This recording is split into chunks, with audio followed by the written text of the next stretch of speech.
gonna quickly check. Can we all talk a bit so I can check audio quality? Alright. Hola, my fatties. Oh no. I regret like my decision. Oh wait, I gotta it just reminded me I have to mute Discord. Okay.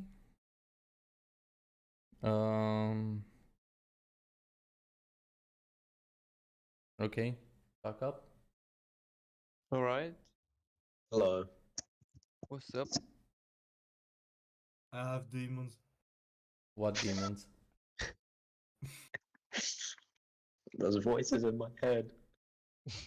I see dead people.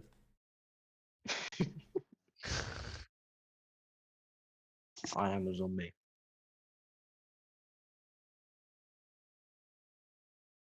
Yeah, we all sound at the same level. It's perfect, actually. That's Cool. nice. What? That's nice. Oh, yes, indeed. Before we start, hey, Harson's here. He said Sky, rare Tyrone is rare here. cameo. Yeah. Not too much. Hello there. Yeah, Sky, you should keep an eye on comments just in case.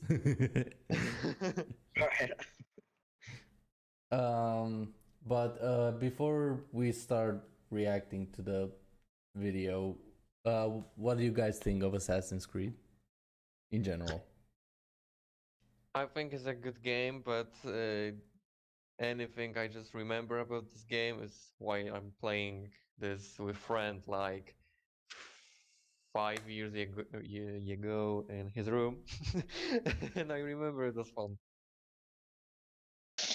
Yeah, I mean, I quite enjoy it, but like it's not like the world's best like single player or game I've played. You know, it's I mean, I was a kid there, so I don't remember that much, but yeah, I just remember it really well.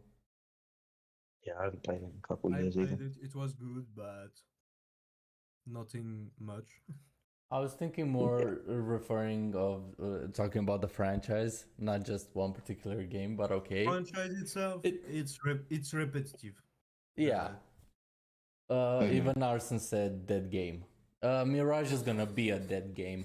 Like I am very positive that Assassin's Creed Mirage is just gonna like fuck everything up even more. It's the same thing as every game, just a reskin and new map. I've actually watched the game. Have you guys seen the gameplay trailer for it? No, I don't think I have. No. Okay, to give you the newest thing I've noticed that they added to the game was that if you're perched up somewhere and you go into Eagle Vision, you get a special ability where you basically mark a couple enemies and you Eagle Vision teleport assassinate each of them. Hmm. Yeah. Hmm. What time is it set in? I do not remember. It's very easily to see. Like I don't even know the guy's name, but basically the main assassin is on a rope, surrounded by guards on the balcony around him, and he just marks them and suddenly teleports to each of them, assassinating each of them. But it's not like he like the usual assassination moves where the character player model actually moves. You just teleport through like Eagle Vision, which is what? Oh, that is very strange. Indeed. How is that supposed to work? Yeah, like how the fuck do you just teleport there? Yeah. Like Eagle, like from what I remember, Eagle Vision was supposed to be like the detective's eye from Batman. Mm. Because back in the day, you didn't have so many distractions. You could really focus on your surroundings. And if you hone that skill a lot, you basically get like a sixth sense.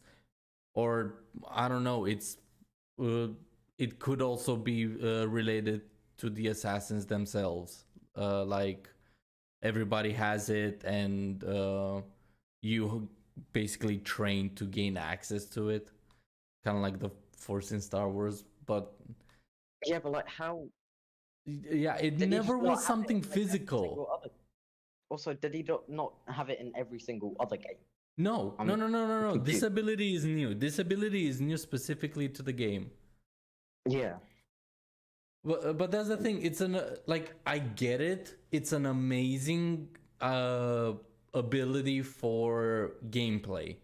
Like, we're not meant to look at it from like a storytelling point of view when they introduced this ability.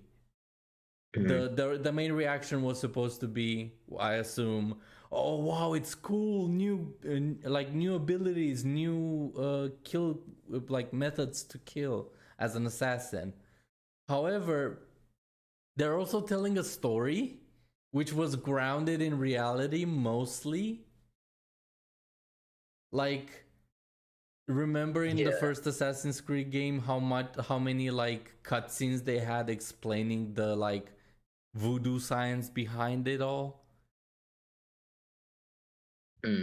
Like, they literally had like a 2-minute intro talking about how your DNA can carry more than just your own memories, but the memories of your ancestors and your whole family tree. And the Animus, a very high-tech piece of computer, gains access to them, helps you gain access to those memories and go through them. Like, they went through some fucking trouble of writing something that is possible yet not like. The memory thing is not a problem on itself. No. But Like, they explained it well. They explained it really well for like a video game in the first place. They just haven't explained this weird new ability, have they? Yeah, that's the thing. Like, they stopped using logic. Or they stopped seeing it as a story and a game. Everything is now basically either story or game. They're starting to split them apart. Last of Us. Fucking movie. Like, it's a movie with like quick time events mostly. Yeah. Yeah. It's quick little dig on The Last of Us. Why not? But the new ability, the fucking Eagle Assassin Dash thing. Assassin Dash. I don't know what to call it. You're literally in Eagle Assassin. Vision. Like, if you remember the original Eagle Vision from Altair, you're in that visual color, and suddenly your character teleports in his mirror image and then reappears there, then teleports away to the next marker, because you can mark up to like 5 people, 6 people. I don't remember how many markers were there in the bottom of the screen. It just sounded like you're saying a sassy dash. Like you were describing the dash as sassy. It's stupid when it comes to the story part. As a gameplay thing, it looks Ubisoft adds sassy dash thing. but that's the problem with games these days. The True. developers can't do shit. It's the corporation and the people that gives the money that decide what they want. Yeah.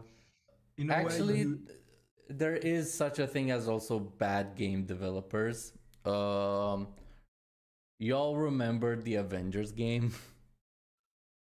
I've had a never look played at an it. Avenger game. The Well, only in a way, Avengers I game don't that I like. remember is a Lego one. A Lego Avengers. Or Lego Superheroes, I don't remember. Anyways. Square Enix made an Avengers game recently, and Mhm. Disney put like $4 million into it or something like that. Isn't it the of Galaxy shit? No. Before the Guardians of the Galaxy, that one I heard it did well. Haven't played it. But the one where it's the Avengers versus MODOK fucking game. Ugh. Yeah, I hate that they did that in It's bloody it Ant-Man. just sounds boring from from the what thing you is, described. everybody was shitting on Disney, ew, Disney games, or something like. Most of the flack was, oh, Disney made a shitty game. What a surprise. However, Disney paid Square Enix like $4 million to make this game. And Square Enix delivered basically Tomb Raider with a reskin. Like, if you, I'm serious, if you play as Black Widow in that game and like go around the map and shoot stuff, and then you watch some Tomb Raider footage from the newer games, you're gonna think that it's like dirt cheap, like reskin. They just changed textures. Yeah, it probably is. It is like even the animations are the same of the same animations how they climb on ledges and all that. Yeah, it's just lazy, you know. Yep, it's very lazy. And I wonder if it would have turned out. oh, Oh, sorry, Adrian. oh Carry no. What were you gonna say? I was gonna say, I wonder if it would have turned out if like Disney actually decided to try and like do what they could without like partnering with a video game company. I wonder if it would have turned out better or worse. I would have said worse. I don't know. I reckon Disney has it in them. Anyways, It yeah, was a carry on. disappointing mess.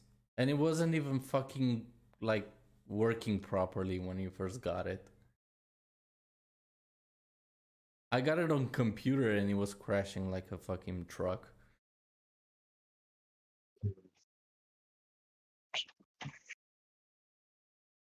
Mm-hmm.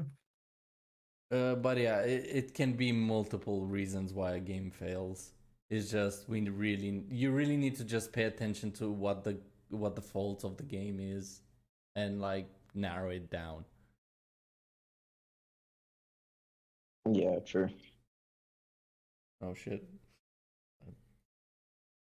Oh, I hate the ghost sneeze. Ghost. Yeah, Yeah. the sneeze that you're not gonna fucking do, but it's the itch. Yeah. You're yeah. expecting a finished game at launch, bro. Wake up. Jesus Christ. A finished game at launch is so much to ask now. Come the fuck on. Actually is. Oh, what do you mean it is? Like, it's their fault for releasing a game every year. Like, Yeah, that's but, why like, Assassin's Creed died in the first place. It was a yearly release. Call of Duty, same thing. I quite like the new Call of Duty though. Yeah, like I enjoy it as well. I'm not sure how good it is, but there's many Call of Duty fans that like shit on it. Same situation with KSP2. With what? KSP2. KSP2 is just a rework. Yeah. Rework. Rework. Yeah. It's a copy. Check the minimal settings and say that again. Yeah. Alright, let's Exactly needs a computer from NASA. let's get the wait. Is the chat working? No, it's not. God damn it. Hey, hey, hey, how? Alright,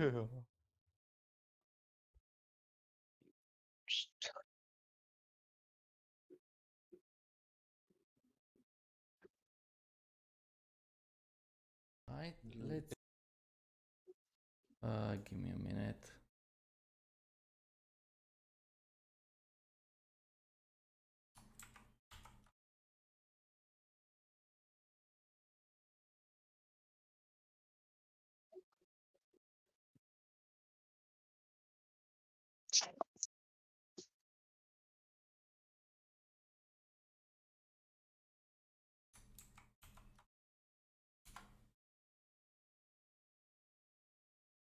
There it is. All fixed. Now let's enjoy this in from what I've seen so far, horrible video. Take off the cover. Yeah, I'll play Uno. You're gonna play Uno while watching this.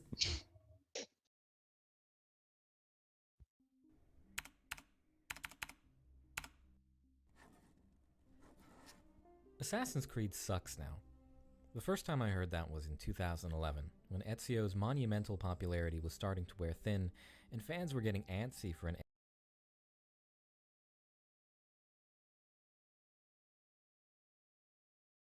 The audio working for everyone else. No, I paused it. I'm going through. I'm basically pausing it so people can read it. Yeah, no, but for the first bit, my audio was breaking. Really? Yeah, I don't think I could hear it. I can only hear it in echo in someone else's mic. Oh, I think it's echoing in my mic. Might be you. Yeah, It's echoing in my mic. Sorry. fine. Don't worry about it. At least I can hear it. It works. Just quieter. I don't know how to fix it, so I'm just gonna. Wait, hold on. I just started reading this one. Assassin's Creed Revelations is a terrible, broken game. Not in terms of its technical production value. What? It looks and sounds the part of a blockbuster video game, but if Michael Bay over. What?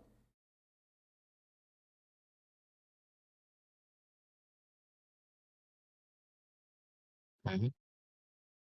I really don't understand the criticism here. I mean, there is no any argument, no any example. It's not even that. It doesn't even. So it's a terrible, broken game, but not because of its technical production value. It looks and sounds the part of a blockbuster video game. That's from what English means. It's something good, right? A blockbuster video game. Yeah. It looks and sounds the part of a blockbuster. That's a compliment, no matter how I look at it. But if Michael Bay over in the film industry has taught us anything, these blockbusters' looks do not guarantee a quality experience. So Oh, I think he's criticizing someone's film. okay, I don't so know. even if it looks the part, the quality is shit. Okay, now I Yeah. get it. Sorry. Yeah, okay. This part is really true. Just because it looks amazing, it doesn't mean it's good.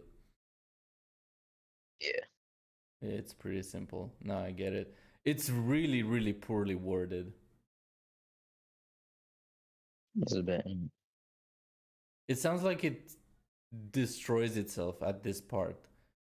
Because it's terrible and broken, you qualify how it is, and then not in terms of technical production value. Then change this part over here, the terrible and broken. Does not match with the rest of the sentence. It does it. That is just really badly worded. Yeah. entry in the franchise that would shake things up. Since then, I've heard those four words quite a bit, Every other year, it feels like people are heralding the end of the series and pointing to the faults of the most recent entry as proof.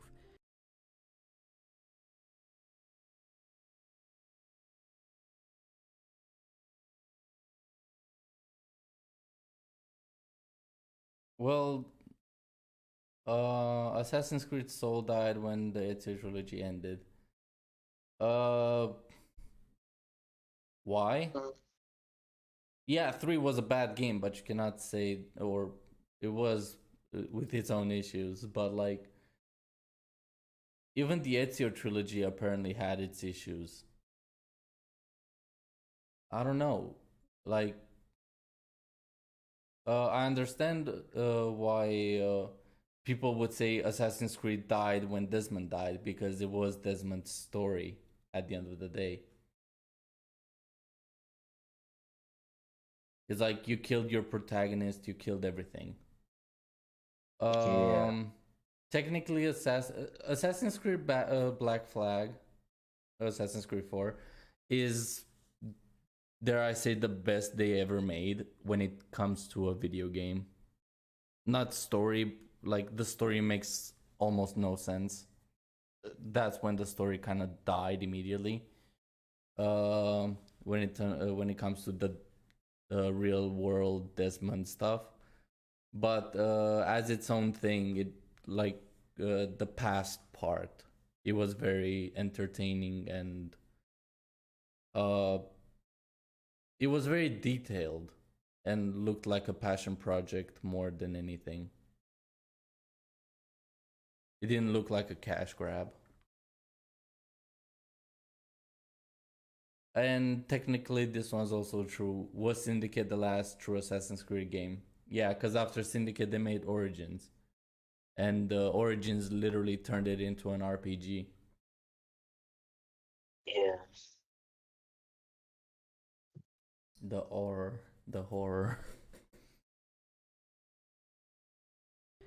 The 2020s has started as a decade of controversy for Ubisoft and its flagship franchise, with many a critical eye turned to its business on screen and behind the scenes. While Assassin's Creed has remained consistently popular, it has also been a series defined by its flaws for the better part of its lifespan. Both general public and hardcore fan reception has been mixed throughout the years, with some longtime fans having denounced the franchise at several points throughout its existence. Now, I'm not one of those fans personally, as obviously I really enjoy these games and I like making videos about them. But even then, as someone who has been playing these games since AC1 in the late aughts, I remember a time when the consensus was much clearer and more positive. So looking back on it, when did that change?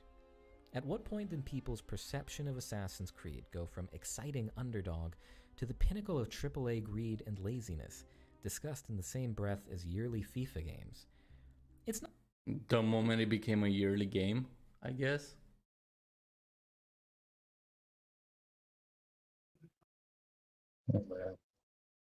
Like the moment it became a yearly thing, it basically sealed its demise to a degree, because burnout is a thing.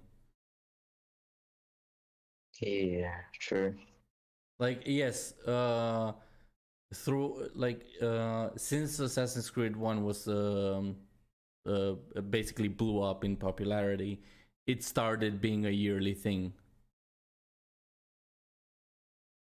Yeah. Because Ezio came, Assassin's Creed 2 came a year afterwards, and Brotherhood came a year after 2, then Revelations. Like, I think it always was a yearly release. It's just that the Ezio trilogy was the best part of having people work nonstop yearly. You get a whole story in 3 years, and in 3 amazing games to a degree. But Assassin's Creed 3 is when the cracks start to show. Like, you burned out the people.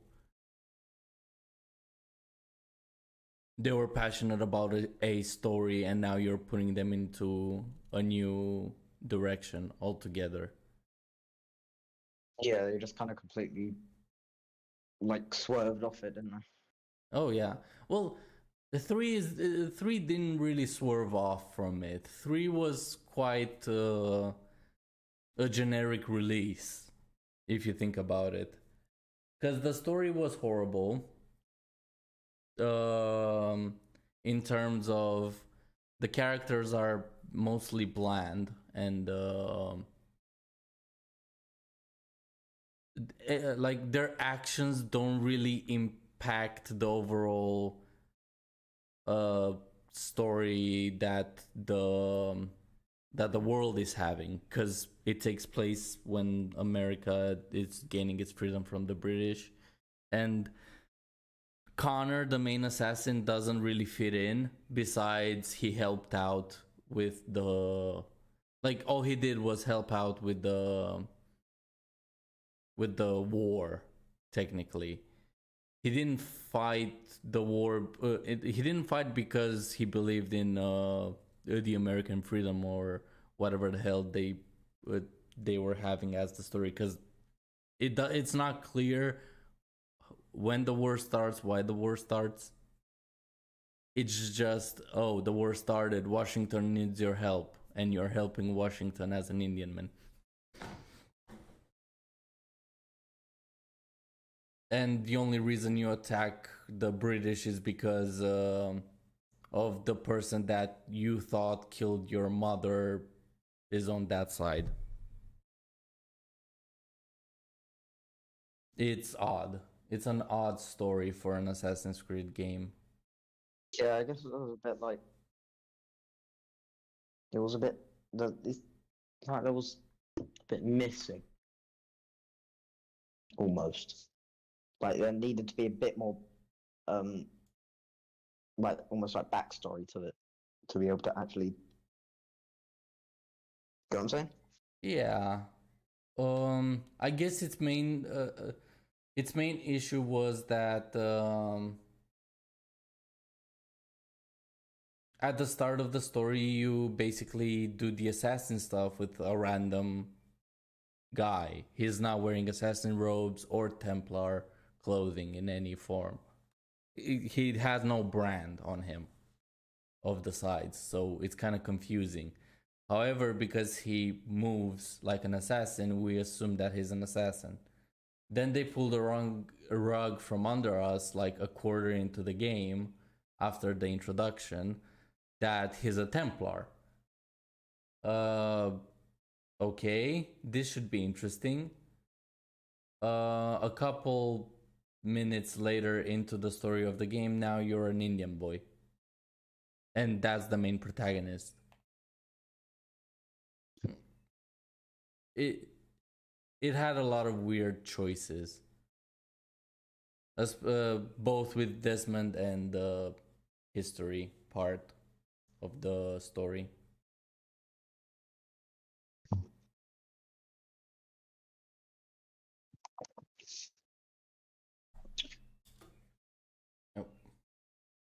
Not an easy question, mostly because there isn't a concrete Give me a answer. minute. I need a The toilet break. series has gone up and What?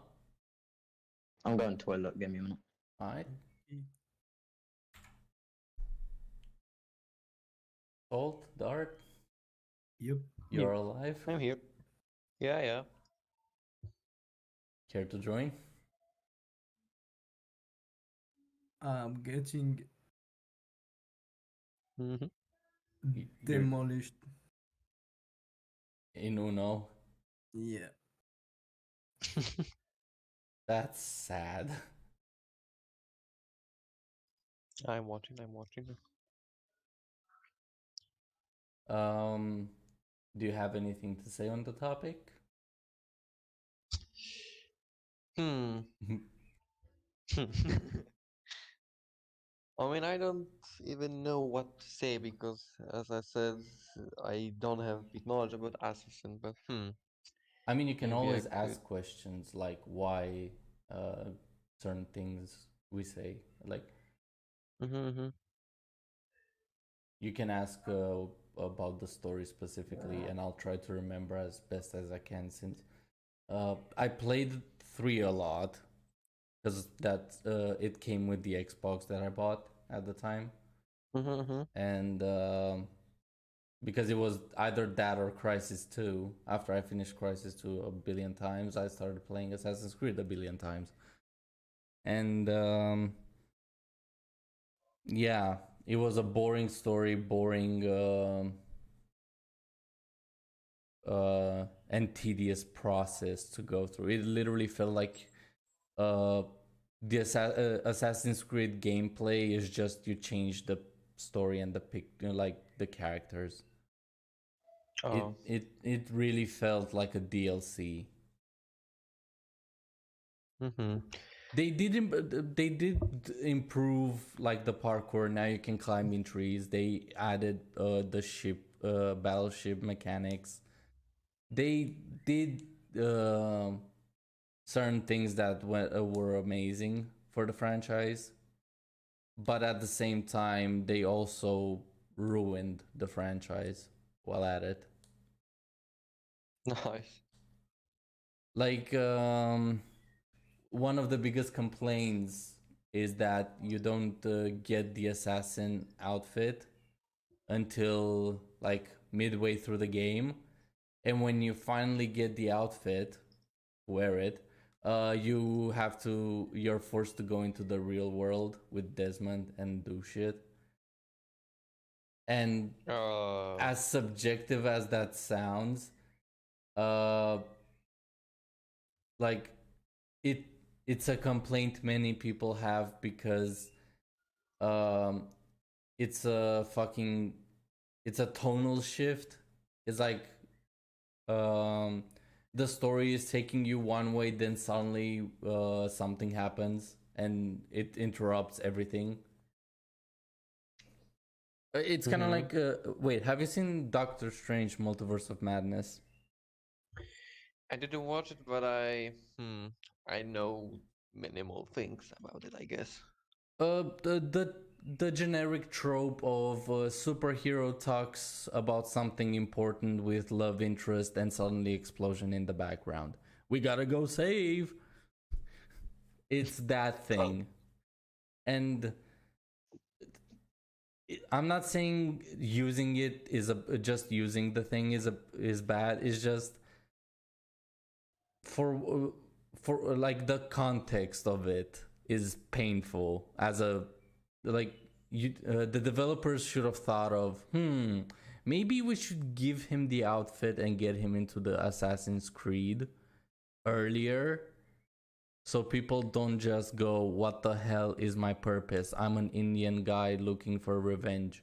The other guy I played with was a random dude, which is a Templar. How is this Assassin's Creed?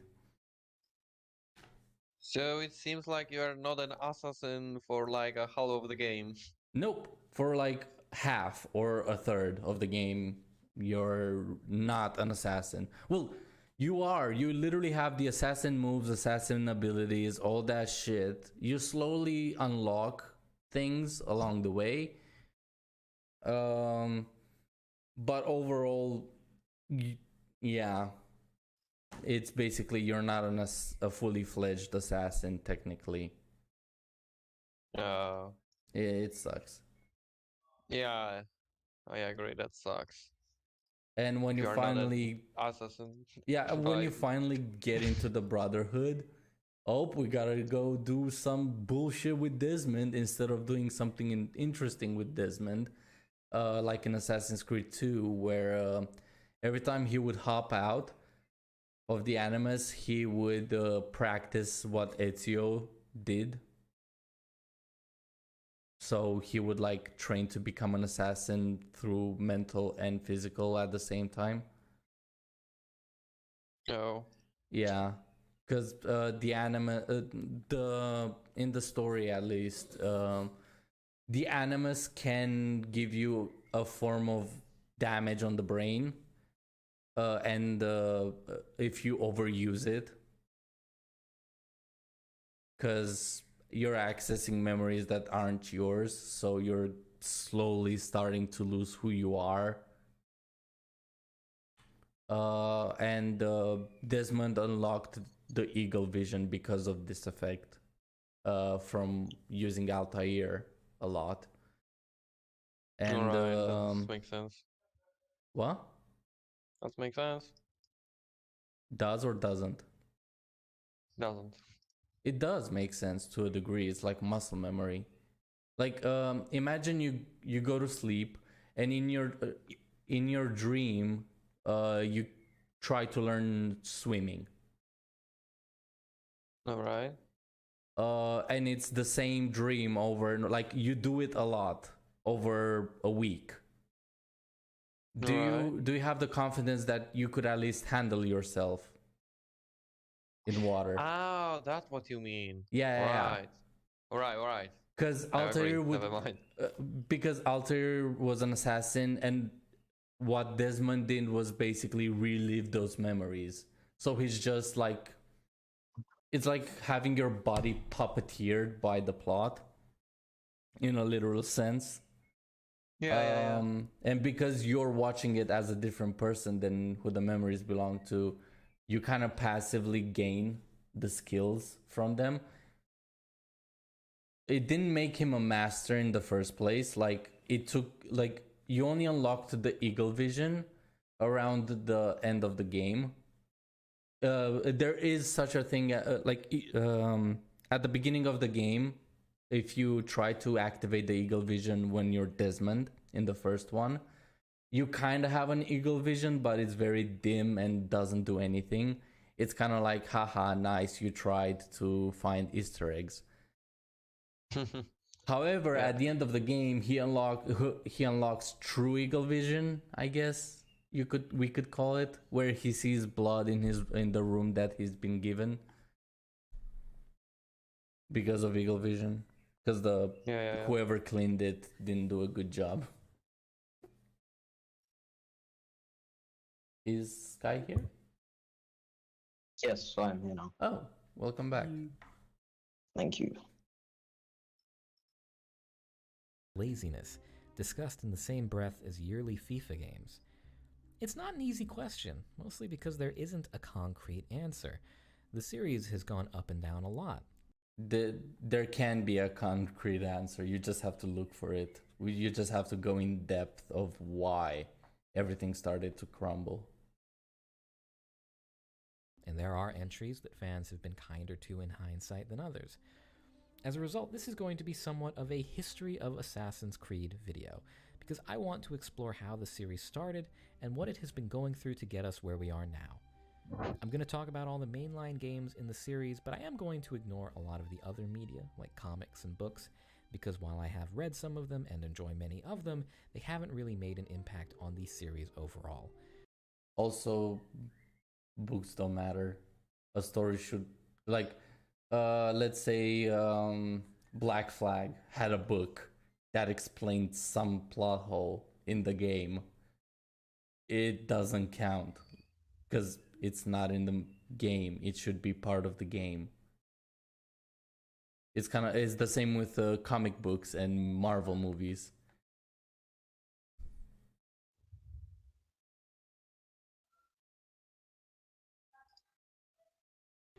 What I want to do is, as a longtime fan, take a look at the franchise and ask myself a very loaded question. When did Assassin's Creed get bad? Assassin's Creed got bad with AC1. At least that is what a lot of people would have said when the game came out in 2007. Do you guys remember hearing a lot about Assassin's Creed? No. Yeah. I wasn't born yet. Fair. Okay. I was, and I remember people talking a lot about Assassin's Creed at the time.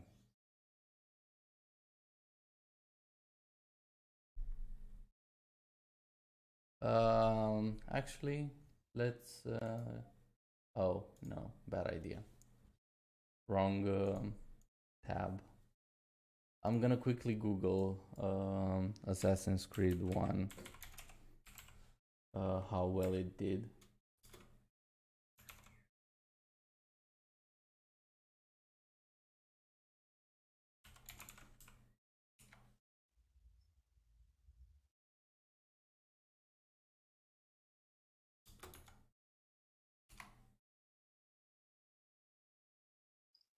A 4.7 out of 5 stars, mostly. It said I can go through some of the reviews here. Solid foundation. Assassin's Creed 2007 is fantastic. The real sense of detail, mood, tone is well presented and constructed in this fabulous, nostalgic, and revolutionary video game.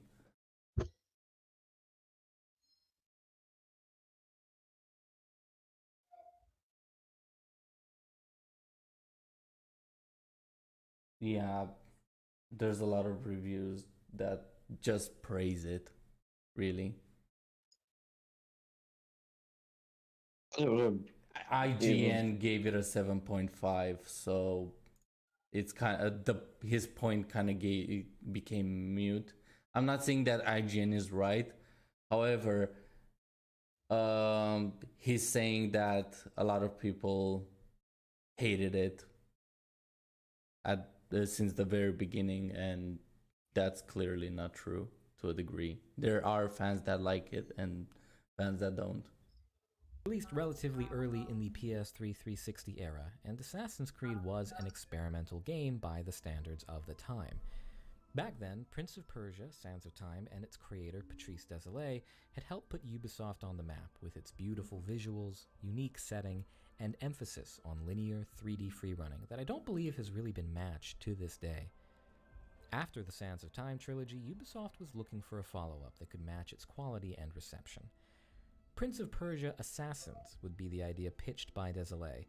Instead of playing as the prince, you would be playing as his bodyguard, an assassin in an open-world setting. Prince of Persia: Two Thrones in 2005 had experimented with more wide-open spaces and some stealth mechanics, and Prince of Persia: Assassins was going to commit much harder to that idea. As the story goes, the concept was deemed promising enough to be its own franchise entirely, and Désilets was given the green light to get started on his new IP, Assassin's Creed. The game would feature the telltale parkour-centric gameplay of Prince of Persia, but with an open-world spin and an entirely new setting. Instead of navigating traps and obstacles through a variety of linear corridors, Assassin's Creed would be about creating your own path through an entirely open city. Every notch of every wall face would be interactive, and history would be your playground, as they got fond of saying. Basic gameplay revolves around something called the puppeteering concept, in which different parts of the character's body are mapped to different buttons. The control scheme feels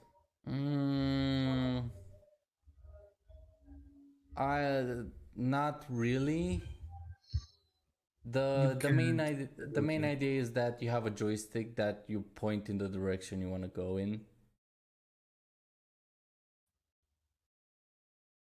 Yeah. The only thing the buttons do is either run slow but carefully, so you will never leap off a ledge just because you're running or like walking fast. However, there's also another button that if you hold, you run like blazing fast, but you can leap off of ledges and fall off and stuff. It's basically slow parkour, methodically calculated parkour, or straight up like city parkour. And whichever you picked really mattered to a degree, at least in this game. But it was never like, oh, A is the hands, or B is the punches. It's not like that per se. For example, no, XY being the arms and BA being the legs. You don't just run with A and B all the time.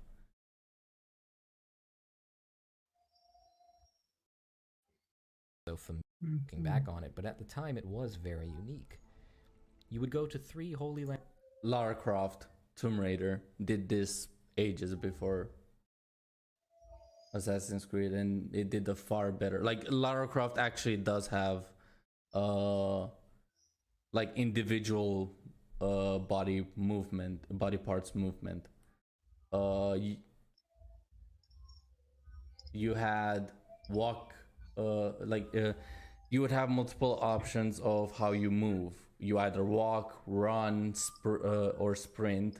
You either jump forwards, jump backwards, jump to the sides. Every time you jumped to a ledge, you had to hold the button to grab it and hold on to it. Like that, a game much earlier than Assassin's Creed had more parkour maneuverability into it. And cities during the Third Crusade to track down targets and kill them, like in 1191 Agent 47. It was an incredibly ambitious and unique game from the get-go, and Prince of Persia fans were immediately interested, not knowing that this new IP would actually play a large part in the death of our favorite franchise in the very near future, but that's really neither here nor there for this video. At launch for Assassin's Creed, however, the general reception was lukewarm at best. The setting and concept were almost universally praised, but the game was criticized for being half-baked and inconsistent. The combat was seen as flashy and realistic, but dull and overly simple. Mission design was criticized for its repetition, with fans and journalists pointing out how little creativity went into actually preparing for the assassinations. The modern day was almost universally disliked, and overall the game didn't make the splash that Ubisoft hoped it would. It's true to a degree. It was well received. It wasn't hated, though. The real-time story, that wasn't well received most times. And the missions were boring and bland and repetitive.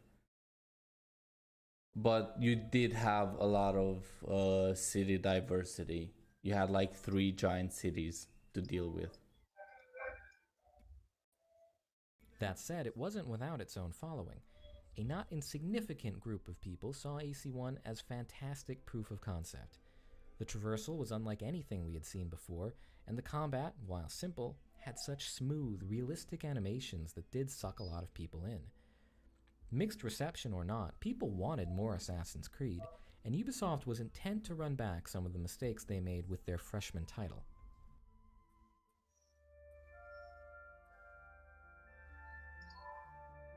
AC-1 was all about the mechanics.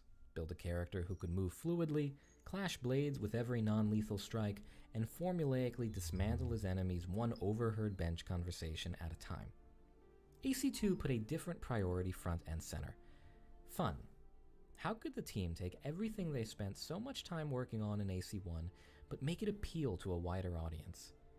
Firstly, the gameplay was sped up to improve the pace of the game. The new protagonist, Ezio, would climb much faster and kill much faster than Altair could. The player would have way more freedom in their style of play, with the ability to buy and pick up a variety of different weapons instead of being restricted to one primary kit. You had that option in the first game too, to pick up weapons from the ground and use them. You just couldn't keep them. In this one, you can kind of keep them and sell them. Yeah, true. Yeah. Yep. Finally, the game would jump ahead to Renaissance Italy and focus on a cinematic, character-driven story, as opposed to the fly-on-the-wall perspective we got in AC1. We all know how that went. The game was an absolute hit. In a year with such powerhouses as Uncharted 2, Killzone 2, Modern Warfare 2, Arkham Asylum, Borderlands, Dragon Age Origins, Left 4 Dead 2, and Infamous, Assassin's Creed 2 stood out as a generational masterpiece. Yeah, it's kinda true. Arkham Asylum, Borderlands, Dragon Age Origins, Left 4 sec. Dead 2, and Infamous. I would argue that Left 4 Dead 2 and Modern Warfare 2 lasted much longer in hype than Ezio. Yeah, and Borderland too. Yeah, true. Borderlands as well. Even Uncharted. Uncharted died in 2019 or something like that. It didn't Yeah. last long. True. It was a ripoff of Tomb Raider. It was a cinematic Tomb Raider. That's it. Arkham failed miserably in if you're talking about the PC porting. I don't know. I don't know how good the console version is, but all I know about the Batman games is that stay away from PC. Left 4 Dead 2 is still to this day a very, very well known game. And Modern Warfare 2. Everybody keeps praising it. And Borderlands. Well, Borderlands kind of died when 2020, 21. I'd say it's still quite a popular game. I know quite a few people that still play Oh yeah, Borderlands. it's popular. It's just I just remember the Borderlands 3 and then I totally never heard of the game again. yeah, exactly. Like they fucked up with Borderlands 3. I wouldn't say it's quite dead yet, but it's Well, oh no, I'm definitely not on saying its it's dead, but it's getting there. Like Let me check. yeah, it's on You- its way. the First one. usual reaction when people said Borderlands was, "Oh, you know Borderlands, cool." Now it's like, "Oh yeah, Borderlands, shit." Yeah. Far Cry, Far Cry. Oh god, I Far Cry remember was- the Far Cry. I played the first Far Cry up. I played all of them. It got sadder after 3. yeah, the new down shit and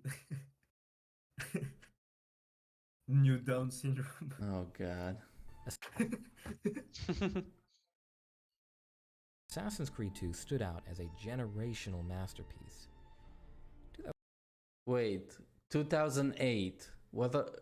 Didn't Crisis come out in 2008? Wasn't it before? No.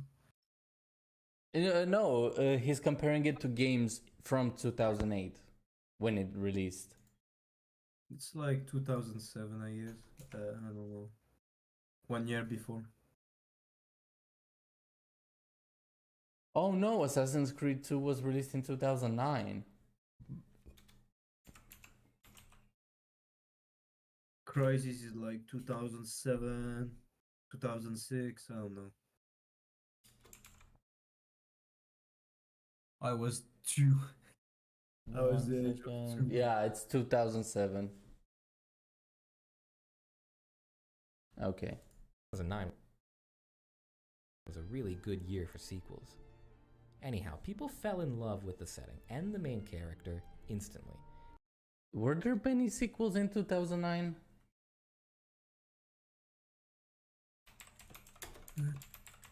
More googling. Games 2009. Yeah, that's what I'm going through as well. So, Left 4 Dead 2, Assassin's Creed 2, those so far, those Killzone 2, 3, GTA. Uncharted 2. No.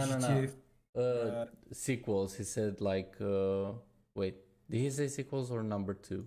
And a lot of masterpiece. 2009 was a really good year for sequels. Oh, okay. Pretty So cool. in general, yeah, okay. Then yeah, GTA 4 counts. Marvel Man. Ultimate Alliance 2. Yeah, there's not many sequels. There are a Nintendo. few, but Get Guitar Hero.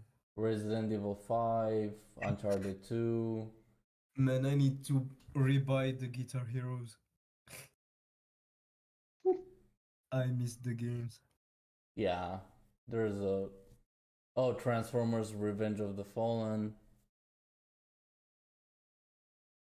That's another sequel game thing. Yeah. Not many sequels stood out. FIFA much. 10. Bruh.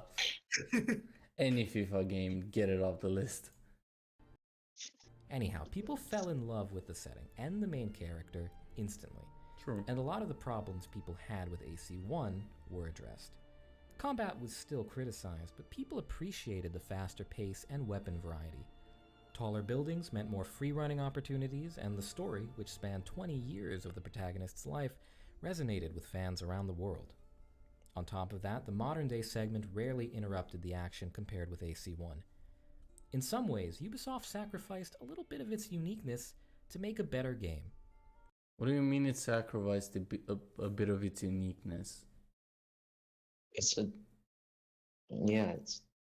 That doesn't make much sense. I would say it's more unique. Like when I first finished Assassin's Creed 1 and went to play Assassin's Creed 2, I immediately it was like a flashbang of fucking new changes. Mhm. Remember when games had so many changes, it would be a fucking whiplash to get used to the new stuff. Now you're praying to God the new DLC changes whatever the fuck they fucked up.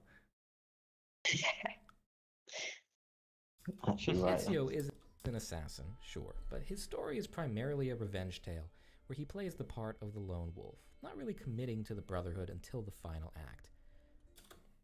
How is that? Is that an issue? Is that good or bad? You aren't so much finding clues and creating assassination opportunities as you are experiencing a linear story, with less emphasis on stealthy assassinations in general. So the game was built around being more action-heavy, and so... Not true. You can stealth the whole game. There are a few not gimmicks. There are a few levels or missions that you have to fight like a giant crowd of people. However, those are also narrative, like you're storming the castle with Mario.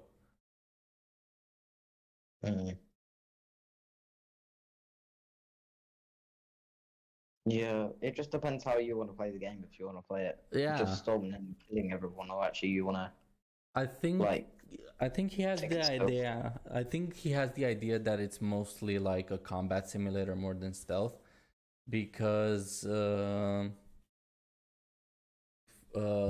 they brought in a couple more weapons, like a lot more different weapons. Yeah, and they added the you can keep and sell weapons and stuff. But from what the game overall does plot wise is train Ezio to sneak around. That's what it does. Like after he I don't remember exactly when, but there's a part of the story where Ezio wakes up in a brothel with his mother and sister, and the lady that owns the brothel basically helps them because it's a family friend, and teaches Ezio how to blend in crowds and how to hire women to like lure guards and like pickpocket people. Like, it's a lot of emphasis on stealth. Yeah. Sure, they also improved the combat because the combat is part of the thing, so it kind of comes hand in hand. But to say that it's a battle or like is less focused on stealth, that's just your gameplay or the type of gameplay you're going for. Or maybe the AI just outsmarts you and always notices you. It can also be that. Yeah, there's a lot of different things that can happen since It it differs just on how you depends on play. you. Yeah. Yeah. I'm just saying it's very, very doable. Even the forced battle combat things, you can literally sneak in and out of them and like stealth kill people. For an example, I know myself, I don't like to play hide and seek, so I just go straight to fight. Yeah, true. I don't really care. At least the And that's game what a lot gives of you the players- option. Yeah. So while it wasn't as novel as AC1, it was much more popular and much more refined. Some people do have their issues with AC2, but by and large, it was one of Ubisoft's great. I don't remember anybody complaining about AC2. That's the problem. Yeah, it was a really well received game, wasn't It's a well-rounded game, actually. Hold on. it? Yeah. Let me quickly just go on Google research, Assassin's Creed 2 reviews, and I'm gonna go for the 1 stars or the lowest ones.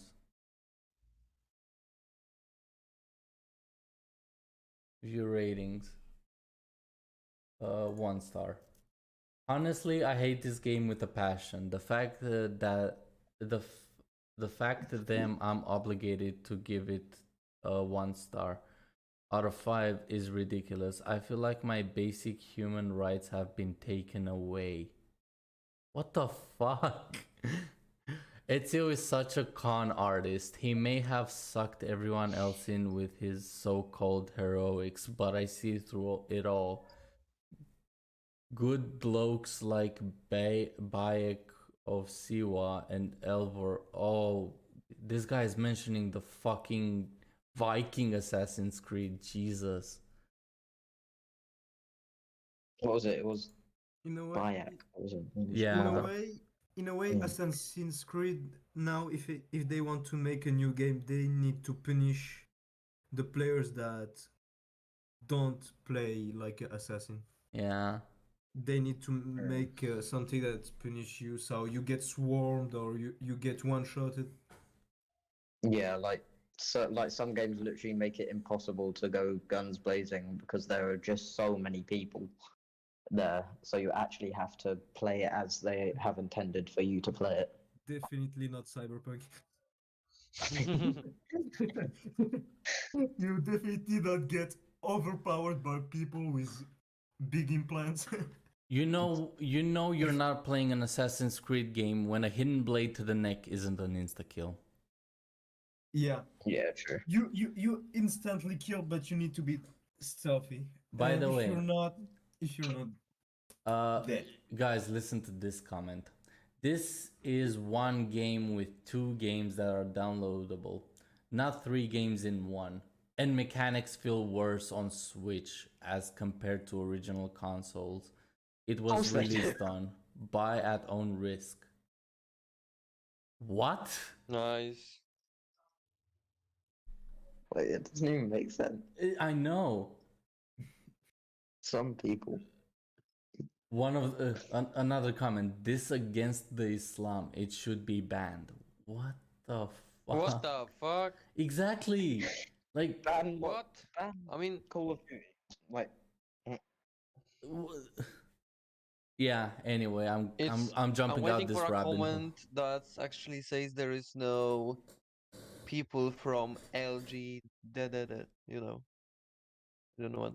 I don't want to say it on YouTube.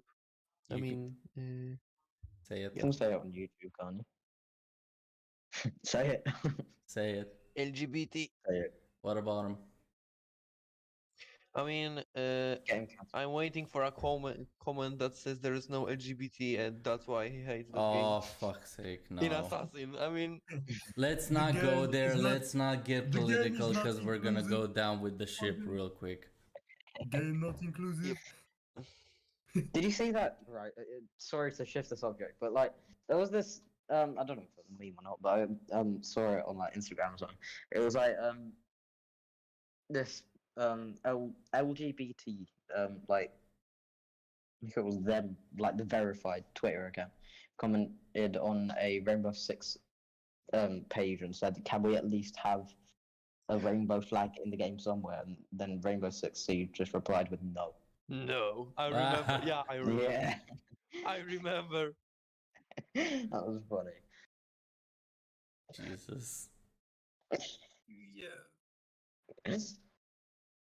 Greatest People are successes. kind of annoying. They want everything to be inclusive, so Yeah. If you include Yeah. It's not everything, even it on the relates plot. with nobody. and But it's then not in when the they plot. are- It's not in the story. But when they are inclusive, like in Little Mermaid, everyone gets annoyed. It's like Okay, Disney okay, all I can black. explain to you why that was the worst fucking thing ever with the real Little Mermaid. The problem isn't that the actress is black. The problem is that they're changing the skin color of a pre-established character. Imagine if the same happened with a black character being turned white or Chinese or any other fucking minority. People Yeah, would go true. insane. You Yeah, can Like, say it's that, okay if but you're changing X character from race 1 to race 2, but it's not okay when you change race 2 to race whatever the hell. It's stupid. Keep the have you seen The Boys? No, I haven't watched The Boys. So you see the big what's his name again? The guy that leads everything, that has everything, that Blender. owns everything. Homelander? No, his boss, the black dude. The guy Oh, yeah. the guy that's in fucking Breaking Bad as well. Yeah, Yeah. that guy. In the comic, he's white. Hmm.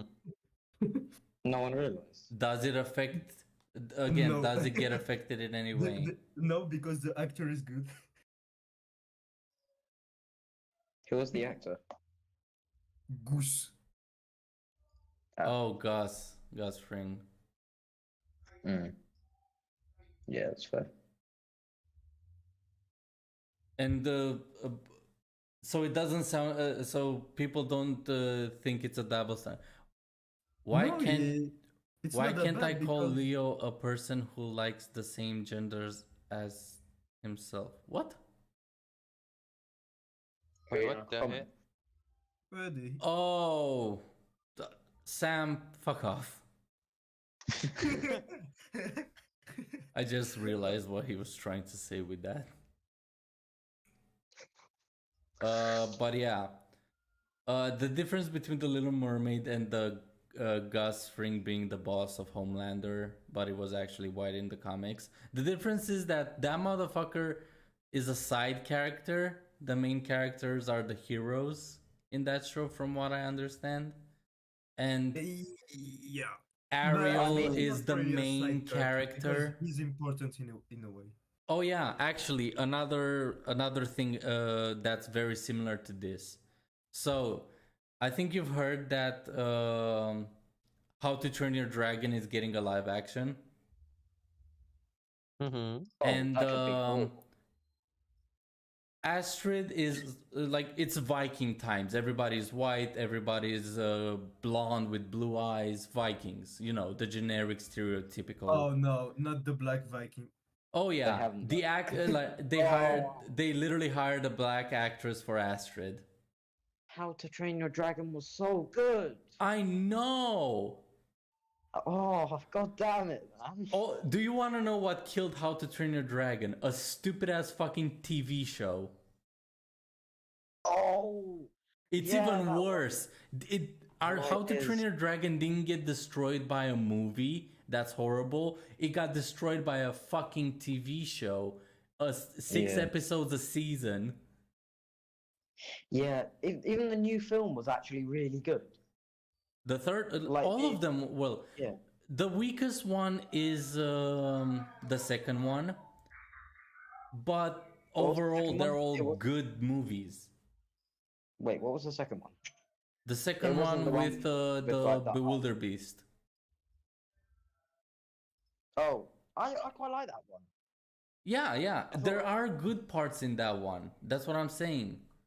Like, for example, Stoic's death. That was an amazing Yeah. scene in the movie. Yeah, that was absolutely Like, there was a lot of good things in the movie compared to the shit. Like, the main problem would be the villain. Like, yeah. yeah, in that whole movie, the main problem would be the villain, and that it's it jumps around too much. Yeah, I guess. But Like, it is doesn't really also have a kids' one. clear story compared to the first one. Yeah, fair. Salt and Sam are like going at it in chat.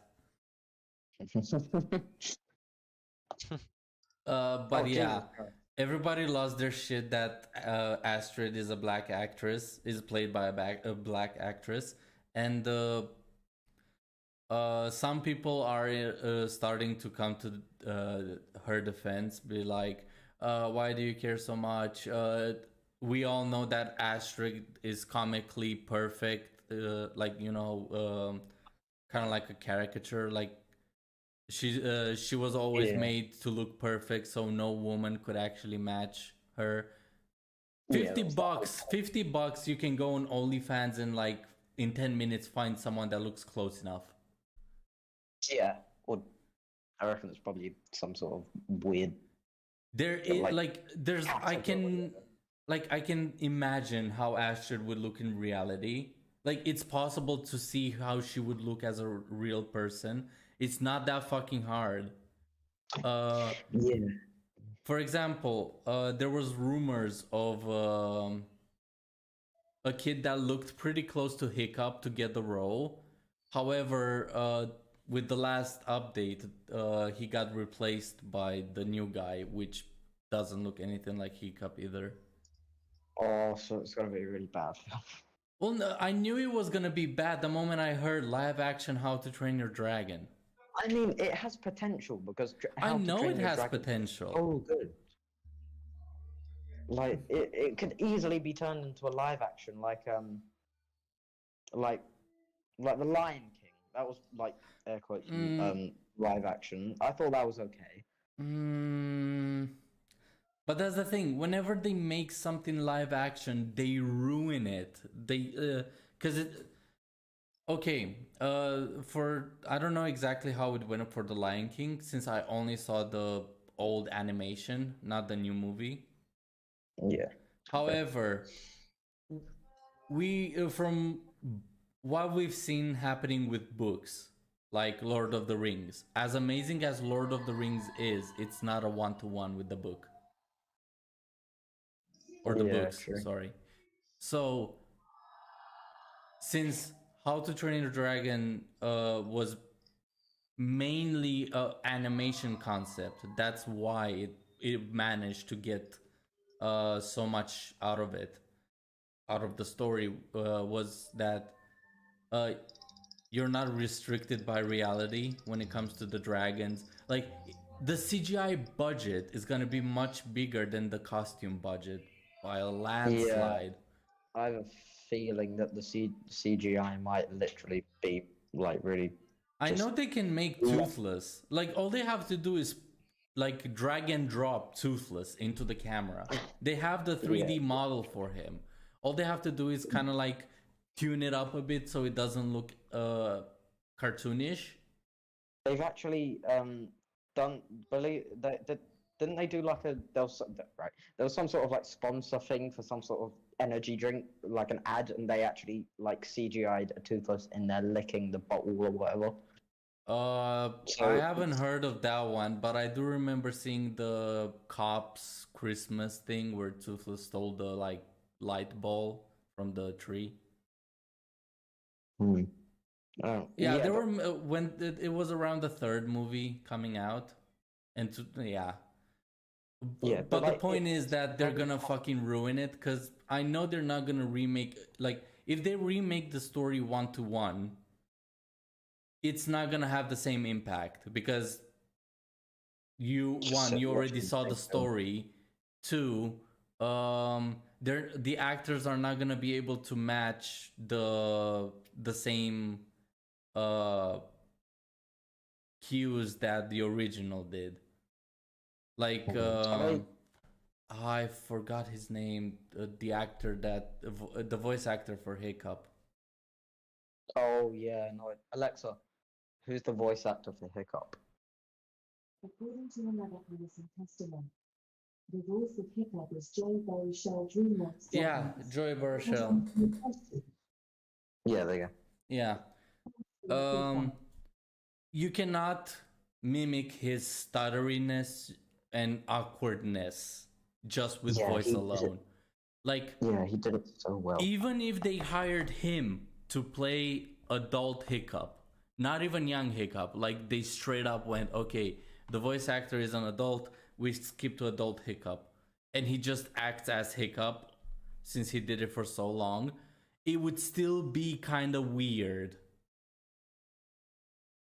since it's Yeah. live action. Why are you doing live action?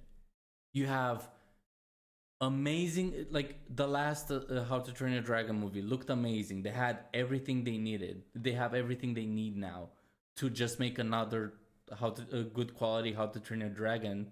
And Yeah, why go live action? Why try to reboot?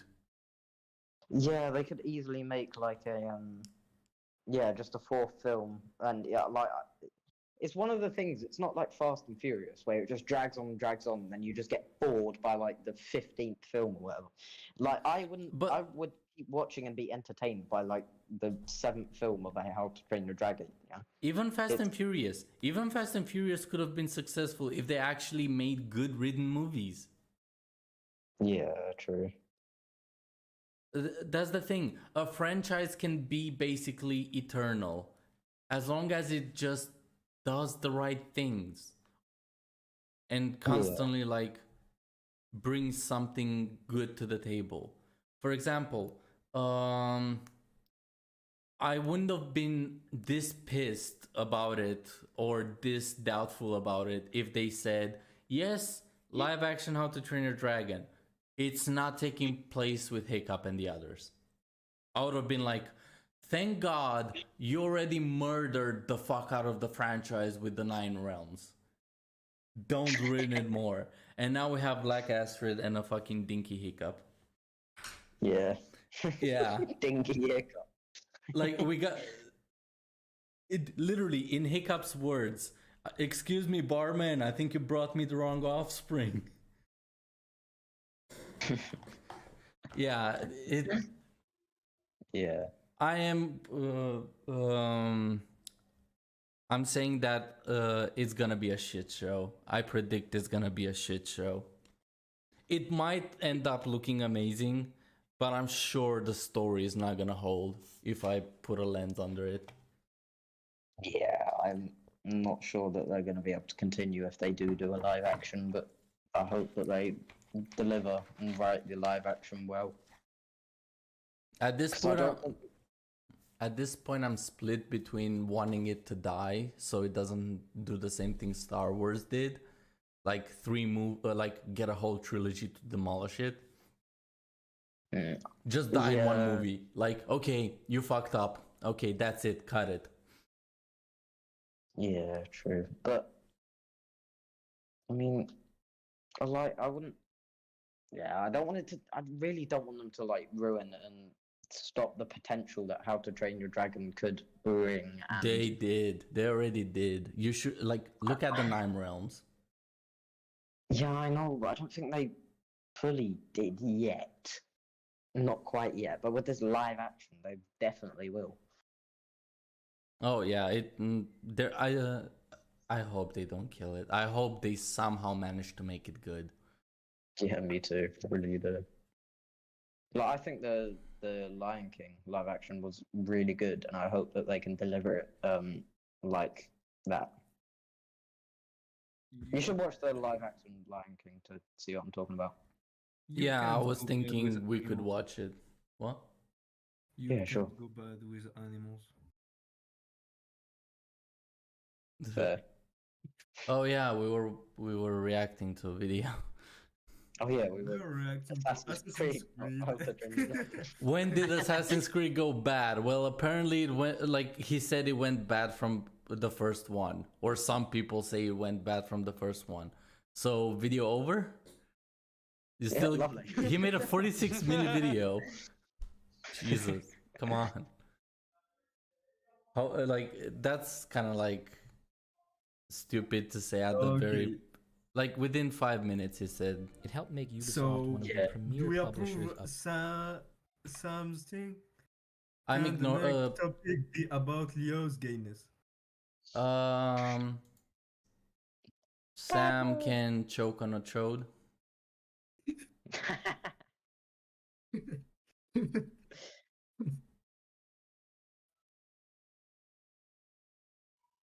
Yeah, when the stream will catch up to him, Yeah. Let's continue. People do have their issues with AC2, but by and large, it was one of Ubisoft's greatest successes. It helped make Ubisoft one of the premier publishers of the era, and it was the point at which higher-ups started realizing just how much money this concept had the potential to make them. So true. It would be hard to That's why say I that Assassin's create Creed too 2 many. is where the series got bad, because it's Red such a well-loved flags? game. Whoa, whoa, whoa, whoa. Mm. It's Brotherhood. The Oh. game is called Brotherhood. Where'd you get red flags from? Who is this guy? What is this channel? Is he popular? Does he have subs? 1 second, 1 second. Let me quickly. Because if he's getting his sources wrong, then I'd be surprised if he actually- 13,000 subscribers. really, and he's getting his bloody videos wrong. So says Jay. That's the name of the channel. Yeah. Yeah, it might be. AC Mirage still feels like Valhalla. No, it doesn't. No, it fucking doesn't. I've watched gameplay trailer, and as disappointed as I am to a degree, it does look like Assassin's Creed 1, and Valhalla has nothing to do with Assassin's Creed 1. It still has the Odyssey piece of shit RPG. Like, no. Okay, so this guy is just Oh, this is a gold mine for videos to react to at this point. lovely and make money off of him. It would be Okay. hard Yeah. to say that Assassin's Creed 2 is where the series got bad, because it's such a well-loved game. And the same can be said for Brotherhood, which more than managed to live up to the high bar set by its predecessor. It took the product of AC2 and basically did the same thing again, refining it to near perfection with revamped graphics, streamlined combat, a single, much bigger city in the form of Rome, a whole new emphasis on side content, and a level of polish I really don't think we ever saw again in this series. Did he ever say anything? Did he ever fucking qualify any game so far, if it's good or bad? I don't think so. He hasn't actually said. He's probably going to get that. He's probably going to say that at the 46th minute and the 13th second. But that's the thing. He's gonna go through the whole franchise until Valhalla. He's already 8 minutes in, and we went over Assassin's Creed 1 and 2 already, and he said he didn't say whether they're good or bad at all. He's just dragging it out for watch time. Dead The addition ass. of a new multiplayer mode alone added dozens of hours of playability to the game, justifying its own existence. In fact, as far as multiplayer experience, It's a continuation of the plot from Assassin's Creed 2. That is enough to justify its existence. I hear multiplayer. Why is he talking about multiplayer? It's a single player game. Yeah, even if it had multiplayer, that's not the main fucking focus. People that praise a game for having multiplayer is like praising a game having a DLC after a couple months it released. Destiny 2. Or a day one patch update. Yeah. experiences in single-player games go, the unique cat-and-mouse style of online play Brotherhood created was one of Its the more tag memorable. is literally tag. However, at the same time, it is here, so early after Ubisoft reached such huge success with the IP, It's we hide and start seeing a seek change in mixed with perspective tag. on what exactly the franchise was and what it was going for. Assassin's Creed, so far as we know, was always meant to be a trilogy. We've heard a wide variety of rumors We never knew that Assassin's Creed would be a trilogy. Because we had This guy. Assassin's Creed 1 and Assassin's Creed 2, and then Brotherhood. Yeah. Even the titles guy- don't make a trilogy. It's the second Ezio game, that's it. This guy is not getting his stuff right, is he? So far, no. From what it seems, no. And this is what I picked up on the surface so far. Yeah. about what that might have looked like, but whatever that was, instead of it makes sense, I guess. Because what happened with Assassin's Creed, like, with each game you got closer and closer to present day, and Syndicate was the closest one. People were rumoring, oh, finally we get to play Assassin's Creed in the current times. No, we don't. We went back all the way to the fucking beginning and beyond it. Odyssey. Sticking to that plan, Ubisoft jumped on the success of AC2 viciously. They put in place the development of this new game with a timeline of only 1 year. While work was soon to begin on AC3, the game that would wrap up the series as a whole, Ubisoft knew they could get more money out of Ezio and Renaissance Italy. When development on Brotherhood... You mean... Sorry about that. You mean they had more story to tell with Ezio that didn't really ruin him?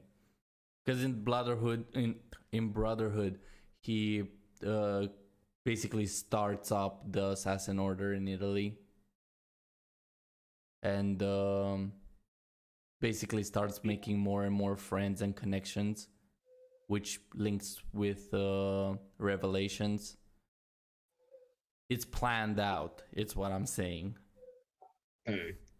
Unlike newer games. began, Yeah. Assassin's Creed had a dedicated team. Desolé had led his team at Montreal in the creation of both AC1 and 2, and he was continuing that shared creative vision through AC Brotherhood. But it was during the development of Brotherhood that this team...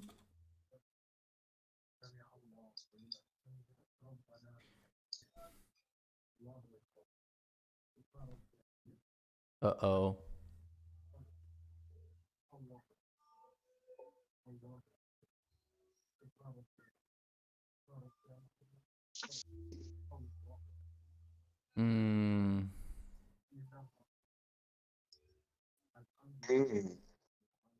was broken up. Some say it's due to creative differences in the franchise, while other stories point to a general desire for creative freedom as a developer, but what we do know is that Desolé left the team in 2010, prior to the release of Brotherhood. We also know that Ubisoft was changing its overall plan for the franchise. They were testing out the waters by seeing if they could make a quality game in only 1 year. For better or worse, their tests were promising. Brotherhood is a fantastic game, with many people labeling it as one of the best games in the series.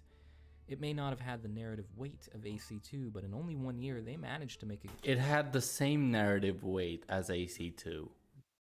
I would argue that it copied a little too much from it. Yeah. But then again, it was instead of his whole family, it was only Mario that died. So a little less bloodshed for him. We also got to know a lot more about Ezio, Altair, their link, and all that. game that was bigger, smoother, and better looking than what came before. With the departure of Desolé, the cracks were beginning to show, and the first red flags were starting to pop up.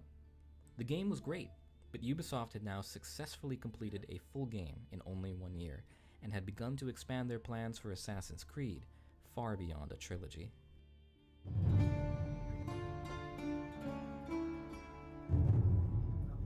Oh, so it only started being a yearly thing after Brotherhood. Success of Brotherhood, Ubisoft wasted no time in getting a new game in development, yet again Even hold on, did you hear that?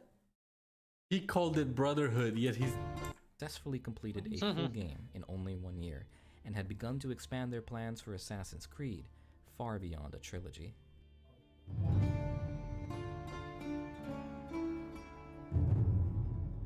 With the success of Brotherhood, Ubisoft... So why is it called Red Flags? You Oh, I made think a it's what fancy you were saying. transition with the wrong fucking name. I think it's 'cause he Twice was- now. I think it was because he was saying like this is the Assassin's Creed that had a bunch of red flags or something. Possibly. Oh, Anyways, I see. Oh, Yeah. So I have to go for a bit. yeah, no worries. I should be back later. Alright. I'm not sure.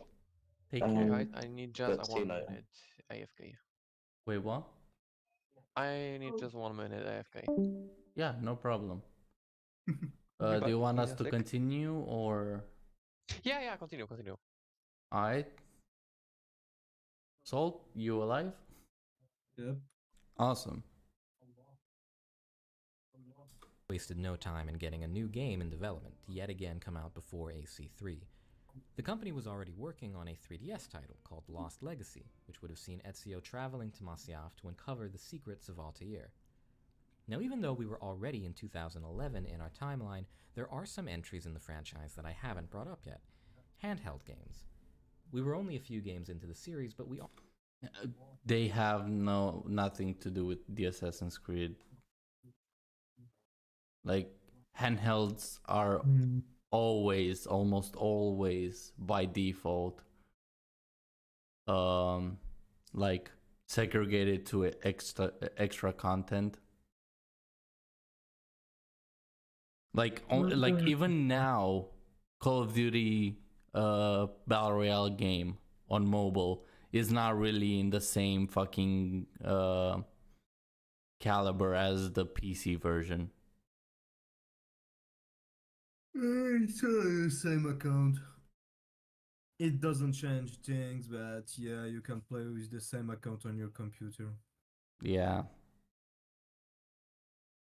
But like if there's an event on the phone, it's not on the computer or vice versa, right? I don't know about Call of Duty, but yeah, I think there are skins or things you can get on phone and computer at the same time. Huh. Alright, then they fixed I it don't- apparently over the years. I don't But at the know. time, yeah. You making On a most phone. games is like that. It's like God of War for the DS and God of War for the DS. Sorry, it's like comparing the God of War from the console to the PSP version. God of War was fine. Well, yeah, I'm not saying it wasn't good. I'm just saying that it's much different than what the actual console game could do, and it was Yeah. mostly regarded as extra content. And it's not on the same sequel. Yeah. already had a sizable repertoire of handhelds on the market. We got a story about Altair in 2008 called Altair's Chronicles, and both Ezio and Altair got a game in 2009 with Bloodlines and Discovery. The reason I haven't brought them up yet is that they just didn't make much of an impact on the franchise as a whole. The handheld AC games never really caught on to a wide audience, and in fact, all of the franchise's handheld titles came out between 2008 and 2012, with none in the last 10 years. Perhaps observing this, Ubisoft did not want to settle for portable Nintendo money, so they decided that Lost Legacy would shift gears to become its own fully fledged console game. They did it once, and they figured they could do it again. Only now things were not the same as they were before. Désolé was now gone, and the core team that worked on the first three was split up, with many of them working on AC3. They had even less time than they had on Brotherhood, and they were reworking an existing 3DS project into a mainline title. So, without that original team at Montreal to work on this new title, who did they bring in to carry that weight? Instead of having a core team working on this new title, Ubisoft pulled all the stops and made the game into a 6-studio venture, the largest team they had ever put on an Assassin's Creed title. With less time to work with, the company would make up for it with sheer manpower. The game's cinematic Why not delay it? I know. Give people time. Jesus. From what I remember, the game wasn't even fucking well like balanced or ported well when it came out. I've heard a lot of fucking complaints about glitchiness and like instabilities and shit. Introduction became a meme shortly after its reveal, a seemingly endless slew of Ubisoft teams working on this one game. Now, credit must be given where it is due. The team succeeded in getting the game out on time, and for all intents and purposes, it exists as a perfectly suitable ending to the Ezio trilogy. True. It featured a new setting, new characters, and some minor gameplay additions to keep things interesting. Revelations was not reviewed as glowingly as the last two, but it was a success. It was moving narratively, and people appreciated the closure for both Altair and Ezio. But it was here, in 2011, that we got our first real look at what Assassin's Creed was starting to become. A franchise on a yearly schedule with studios around the world working to build a passable product piecemeal style, to be stitched together at the end. Looking closer at Revelations, the cracks become much clearer than they were in Brotherhood. While Brotherhood vastly expanded the different types of content its world was filled with, Revelations actively scales back quite a bit. Here are the pieces of side content that I would classify as missions, beyond being a tutorial or collectible quest in Brotherhood. These were massively expanded from AC2, which didn't have a ton of side content. Then you look at the side missions in Revelations, which are just so sparse by comparison. The non-mission based content that does exist, like Templar Towers, multiplayer, and buying property, those were all copied verbatim from Brotherhood, with the primary new addition being Den Defense, which really wasn't that well received due to its dissonance with the rest of the experience. You can feel how hard the team struggled to make the game's plot an appropriate length. The game has close to the same number of main missions as Brotherhood on paper, but 5 of the game's missions are just cutscenes, 3 of those being the entire final sequence of the game. 3 more missions are just this weird repeated quest where you use Eagle Vision to find a book and pick it up, and the 2 missions that were side content in AC2 and Brotherhood became main content here as a way to beef up the main story content. On top of this, Desmond essentially sleeps through the game because they wrote themselves into a corner with his character, giving him no room to do anything of note given that AC3 was already deep in development. Now, while these problems are crystal clear in hindsight, at the end of the day, Hold on, why would you...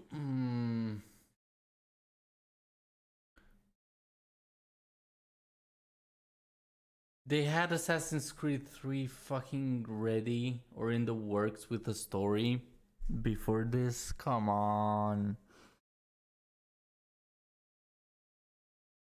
That is such a stupid move. Sounds like average corporate. Average corporate, but still, it's a no-brainer that is gonna deal some damage to whatever the fuck you're doing. It will deal damage with the how people see the game. Well, yeah, but then again, those are the customers. Those are the money that are coming into your pockets. If you fuck with the hand that feeds you, you're not getting shit. Yeah, go tell that to Ubisoft. Well, They're not the they're in kind the to shitter. understand. Didn't they sell Montreal recently? I don't know. I don't follow this stuff. Me neither. I've heard rumors of Assassin's Creed being cancelled. They cancelled another fucking game. Far Cry. Didn't they cancel a Far Cry project as well? Yeah, but I kinda understand because people will be like, you see New Dawn? No. Far Cry New Dawn. Oh, New Dawn, yeah. Yeah, it flopped Yeah, of course. because they tried to be inclusive and they forced it kinda. Not kinda, they forced it. Of course they fucking forced it. The same way they forced it in movies. They forced it everywhere. When you want something to be inclusive, just put a character you can choose. You can choose a man or Yeah, a just give woman. the option. That's what being inclusive is. You have the option. That's why it is. Don't force a woman side character or a woman character to play, or a dude, or anything. Jesus Christ. Do you want to... the worst example of this inclusiveness shit is when you like back yourself into the corner that a woman can be a villain, a woman can be a protagonist. Oh shit, they're both women and women can't lose. Last of Us 2 is literally that. Like, they wrote Abby into the they Just to say, well people might hate me. I don't like The Last of Us. oh me neither. Well, the first one was okay to good. I enjoyed it personally. It does have a couple mistakes here I and there. I like the genre. I like how it works, but Yeah. I don't like the plot. I don't like the story. I don't like anything about it. The second one is horrible. Like the second one was such a disrespect to the first game and to the franchise altogether. I'm more of a Walking Dead enjoyer. In zombie apocalypse franchises tend to make a lot of fucking stupid mistakes when it comes to writing. Yeah.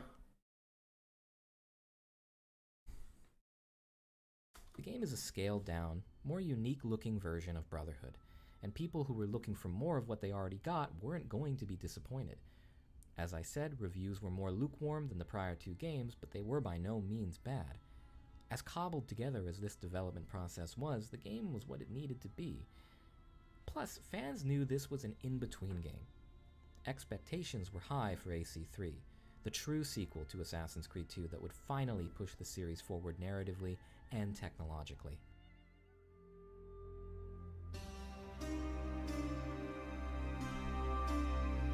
Assassin's Creed Revelations had the luxury of being a very derivative game. Whatever flaws it had, it was still built on the foundation of two immensely popular titles. The same cannot be said of Assassin's Creed 3. As the Revelations teams were scrambling to turn a 3DS game into a mainline title, the new game, set during the American Revolution, was already hitting its stride in Montreal. Fans had been anxiously waiting for the conclusion to the Desmond saga for 5 years, and AC3 was supposed to be the game to give us that. But Assassin's Creed was not the same. A game can have a lifespan more than 5 years with ease. You just have to make a good enough game. You have the Oblivion games. Like, how long did people wait to see Ezio? Wait, hold on. It's right here. So, from 2009 until 2011, that's basically 3-4 years, depending on dates. A game can live up to 10 years if it's a really good game. Sorry, 2 or 3 years, depending on the dates. But yeah, this is early in the fucking story. You cannot even consider this any time to close the arc or the story on Desmond. Because technically, if you think about it, Assassin's Creed in 2007, Desmond realized he's an assassin.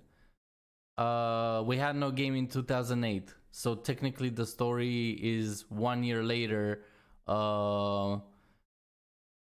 Assassin's Creed 2, where Desmond finds out his dad is part of the assassins, and has to deal with Ezio's memories instead of Altair's because Project 16. 2010 comes along. He's passed out and in a coma in the Animus. 2011 comes by. He is already like Doomsday. What?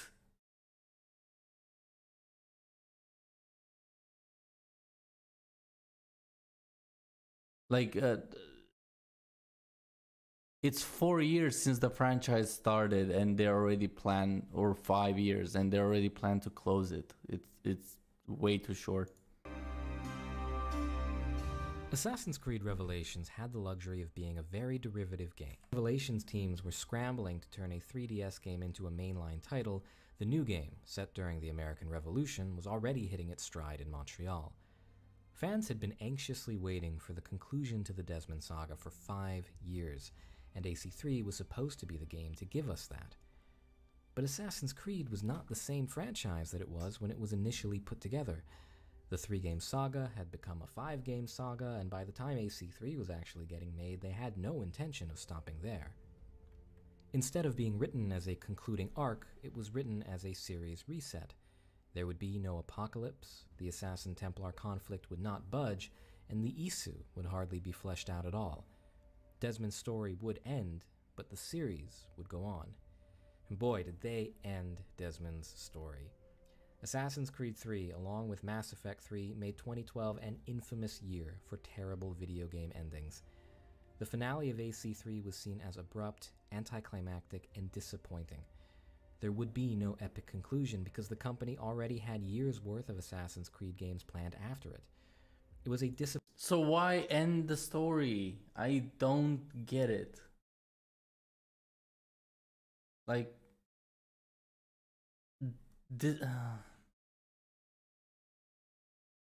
that's the thing.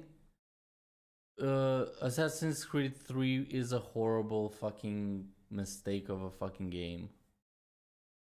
Like, if they made Assassin's Creed, if they took the past of Assassin's Creed 4 and put it in Assassin's Creed 3, maybe it would have passed as a good game. However, Assassin's Creed 4 is its only saving grace is the past story. Oh, is Sky back? No, Ninja is here. Honeyman joined. Perfect timing. We're Assassin's Creed 3. Yay! The pugger. The goat. The shit. Bro, you can't do my boy Enzio like that. That's not Ezio. Wait, what? Assassin's Creed It's 3 like is a- with the Indian. Oh, Connor. fuck, yes. Never mind. You're thinking of Brotherhood or Yeah, Revelations. Brotherhood. Yeah, Brotherhood. We passed Brotherhood. Basically, Brotherhood was Assassin's Creed 2 with an upgrade. And back then, DLC wasn't a thing. Well, Assassin's Creed they really had some of the best parkour. So Well, by wasn't a thing. DLC wasn't a thing. I mean, like to the franchise of Assassin's Creed. I can't see anything. I just see a thumbnail. There's a link to the Watch Together in the. Yeah, I know, but I just see a thumbnail. What about now? disappointing follow-up. I saw you press play, but Not Oh, yeah, only now to I the see it. games, Okay. I'll rewind it a bit. we still gotta get to the goat code. there would be no epic conclusion because the company already had years' worth of Assassin's Creed games planned after it. It was a disappointing follow-up, not only to the games, but also to the really interesting graphic novels that had been released. Graphic novels don't matter, Jesus. Nope. Mm. Still, we gotta get to the goat code. A story, a piece of media needs to like, hold a story on its own. Like a sequel movie, like even if it's a sequel, its story needs to be, well-rounded. Yeah, but eventually you cannot like keep all the going with the same characters. So That's the eventually you're thing. gonna wrap up the plot You and can. start with something new. The thing is, you can. It's just it requires a lot of work. Yes, and that is what game companies cannot really put in because I'm like in some of the early games. I don't know if it was it Brotherhood? I'm not sure, but like certain parts, the budget cuts had to be made. So That was Revelations. yeah, I think it was. Yeah, that was the one that got like the big chop when it came to Yeah, budget. because practically they just took a lot of elements of the previous games and did not really add something new. Just appearances and shit was different. But Yeah, but the point is that anything, a game, a movie, a YouTube video, it needs to have consistency on its own. If there's things that like poke holes into it, it means there's a flaw, yeah, and they have to deal with it. Like even now, I do we have a could have question. made like a handful of mistakes by now. what is your favorite Assassin's Creed game? My favorite is 4. Mm-hmm. Black Flag. Mm-hmm. I Yeah, can Black just Ops. play it forever. Just the pirates, yes, the naval combat. It's the It's also my I don't favorite. know. It's the setting. It's the mechanics. Yeah, Everything. strategy. The It was like atmosphere. I perfect just in want to every live in aspect. that It was world. very good. Starring brainwashed, Desmond, Cross, and modern-day villain Warren Vidic were thrown away with little to no fanfare in one of the greatest fizzlings of a half-decade-long story I've ever seen.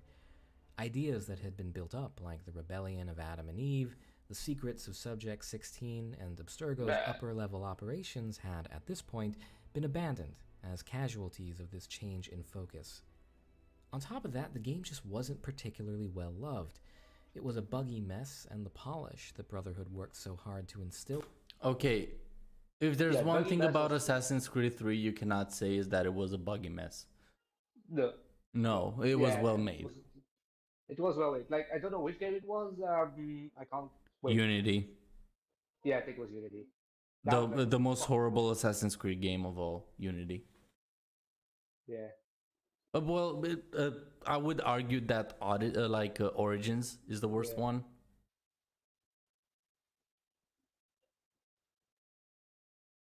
In the series was long gone.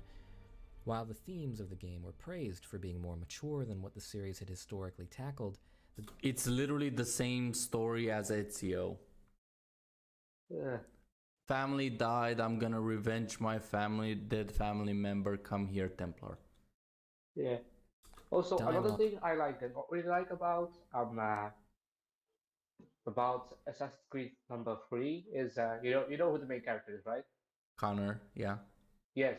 You only play as him after you've completed like 7 hours of the game. Yeah, I know. Yeah, And when that's you probably, finally like- get the uniform, you're forced to play as Desmond.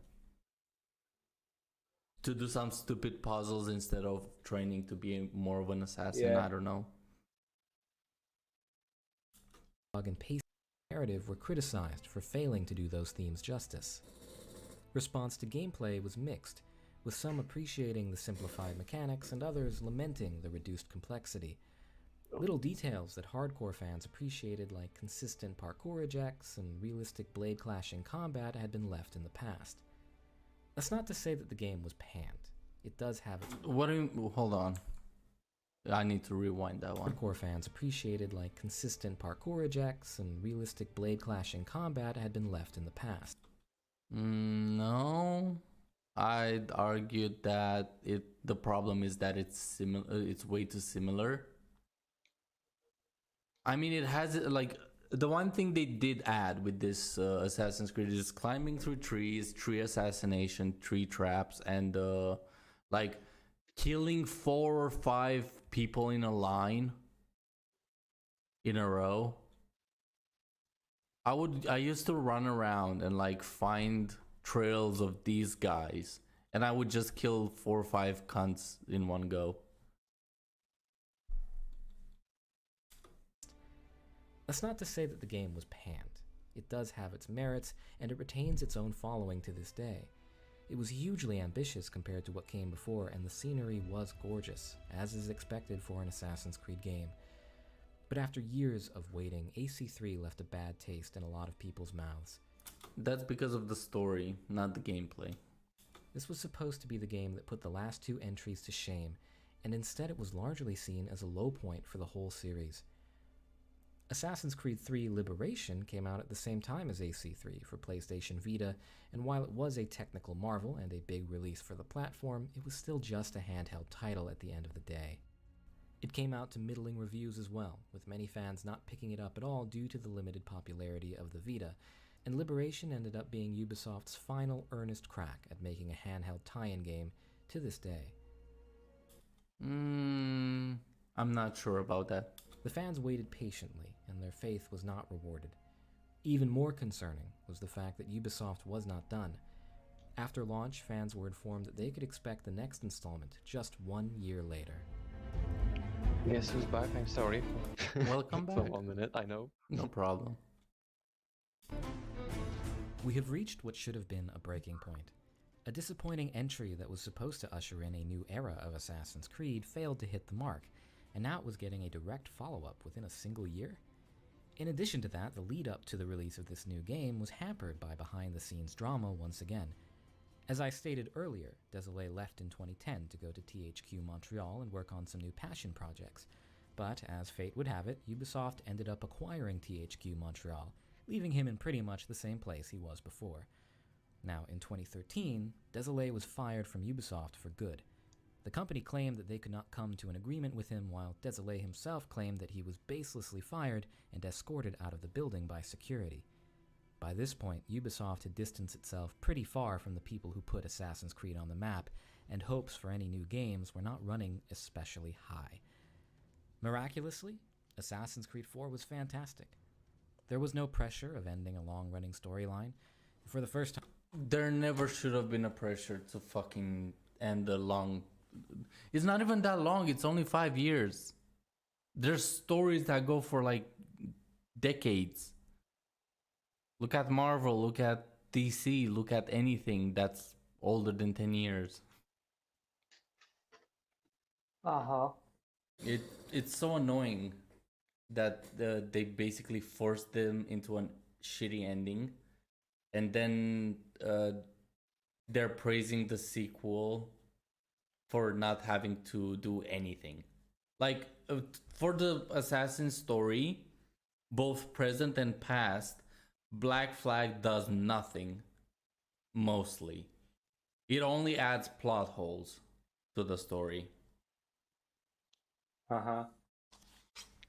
So yeah, as a technically, Black Flag is a horrible game for the Assassin's Creed story, but gameplay and everything else, it's like amazing. Yeah. time in a while, Assassin's Creed was free to branch out and be creative. What stood out first was the polish. The game was not without its unintended portals to the underworld, but this was a much more stable experience than Assassin's Creed 3. Instead of starting from scratch like the last game, the team had a skeleton that they could build off to create something completely new. No, the parkour was a bit meh. Like the hitboxes were horrible from here and there. Yeah, I can agree. Like there were levels where I was like, "Oh fuck this game," and took a Yeah. break. Maybe the only thing I like disliked about what game are we now?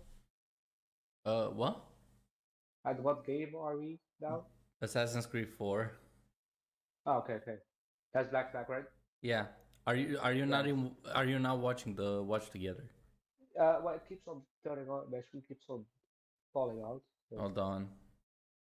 Probably the only thing I disliked about Black Flag was the tailing missions. Oh yeah. Like, please God, why? Yeah, worst fucking thing they could have done. Like 25% or so, if not more, was tailing missions. Why? But that's the thing.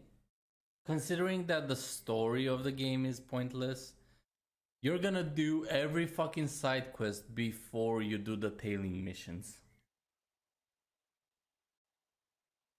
Like I would argue that this is one of the only games where you play the side quests more than the story. And we're gonna get to Among Us. Don't worry, Salt. We're gonna finish this thing and then this video, and then we're halfway through. We're 20 minutes in. For how long we've been streaming now? 2 hours. Shit. Yeah. That's why. If 20 minutes is 2 hours, man, we're not finished now. Oh, we're don't worry. We're gonna be done before 12 o'clock. And it's weekend. And nobody has school or work anymore. Well, besides me I on have Monday. no work and shit. Yeah, man. Ninja can't talk after 11. Oh, come on. He's done with school. Are you still not allowed to stay up over 11? He I'm has allowed to stay up all 11, but if my parents want to sleep, I'm gonna be fucking solid as a fucking mouse. Oh, that's bullshit. Then Well, yeah, also, let's Salt, you seen the thing I sent you? no. Well, Which you thing?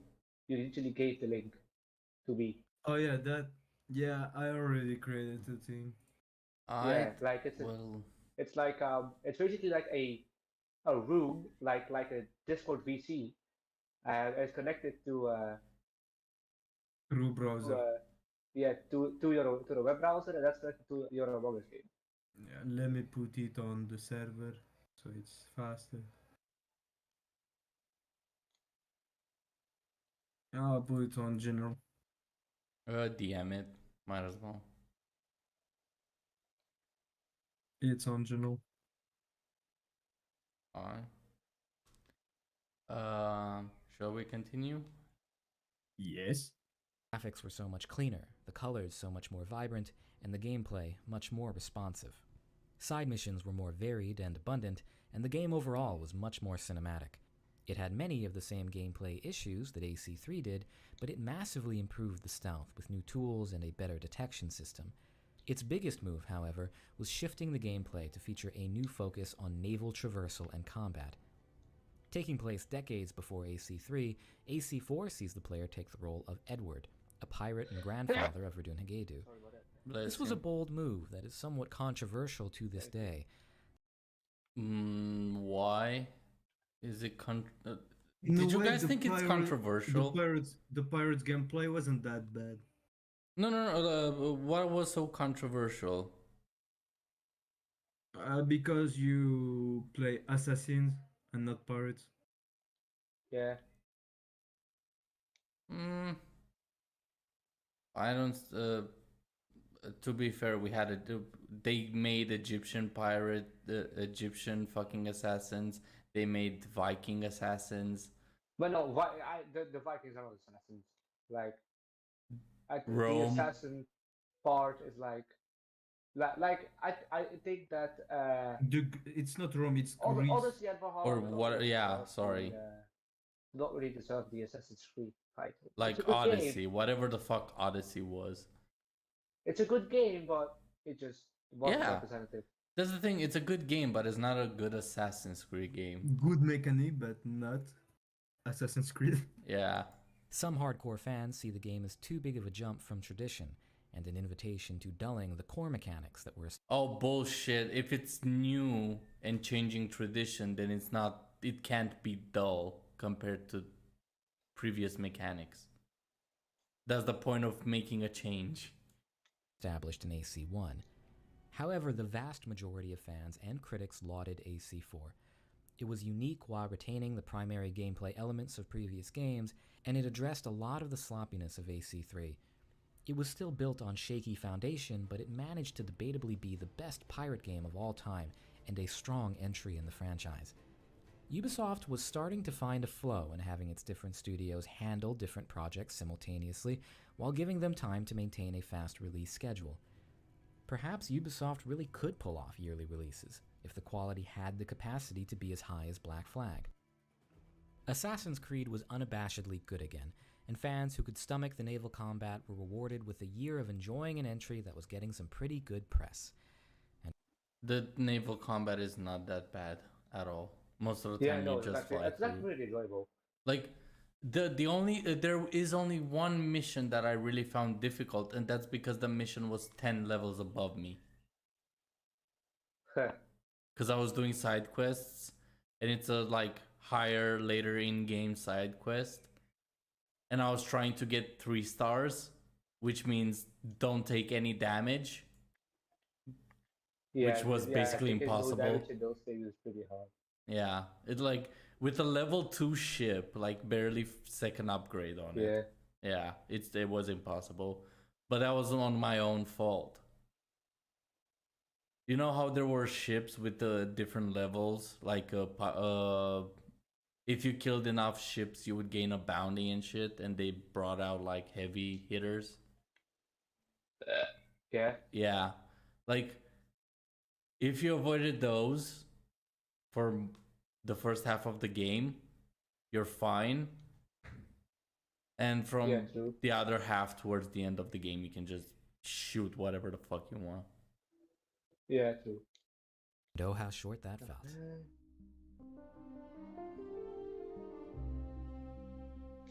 Ubisoft wanted to know how much they could get away with in 2014. The new generation of consoles was upon us, and the company had to decide how they wanted to handle the transition. They came up with a lucrative idea. Release 2 completely new games on the same day, one for the last generation and one for the new one.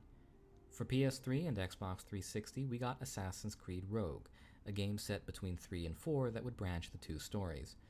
For PS4 and Xbox One, we got Assassin's Creed Unity, a next-gen experience set in revolutionary Paris that promised to take the franchise to the next Biggest fucking failures of the franchise. Like, this is where the cracks lead the whole. level. Rogue ended up being the forgotten child, with a smaller budget and minimal marketing attention. It was like Revelations in many ways, a rehash of other games that had come before. No.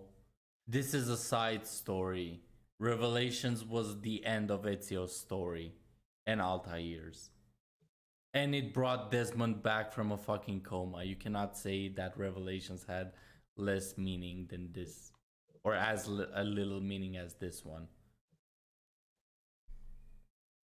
However, unlike Revelations, Rogue did feature an original character, and it actually expanded its content quite a bit, adding things that 3 and 4 didn't have. Playing as a Templar was a fun gimmick, and while it was derivative, it did review well enough as a game. At the end of the day, people just weren't paying attention to it. And why would they, when Unity looked as good as it did? A one-to-one recreation of Paris. Unity had the biggest, most visual glitches ever. Actually. Faces disappearing. Floating eyes of demons. Much. Passing through walls. Like, that game, Unity is the epitome of crunch time, yearly release fucking junk.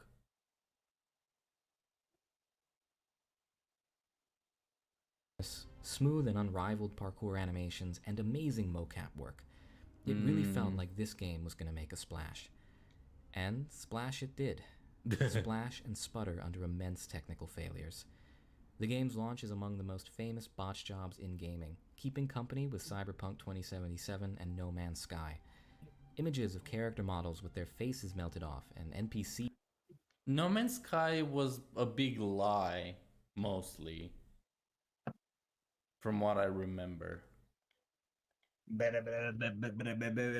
Like, I don't remember No Man's... I remember No Man's Sky saying that it's gonna have a multiplayer, a lot of planets and all that shit, and it basically had none of it. Unlike this one, which basically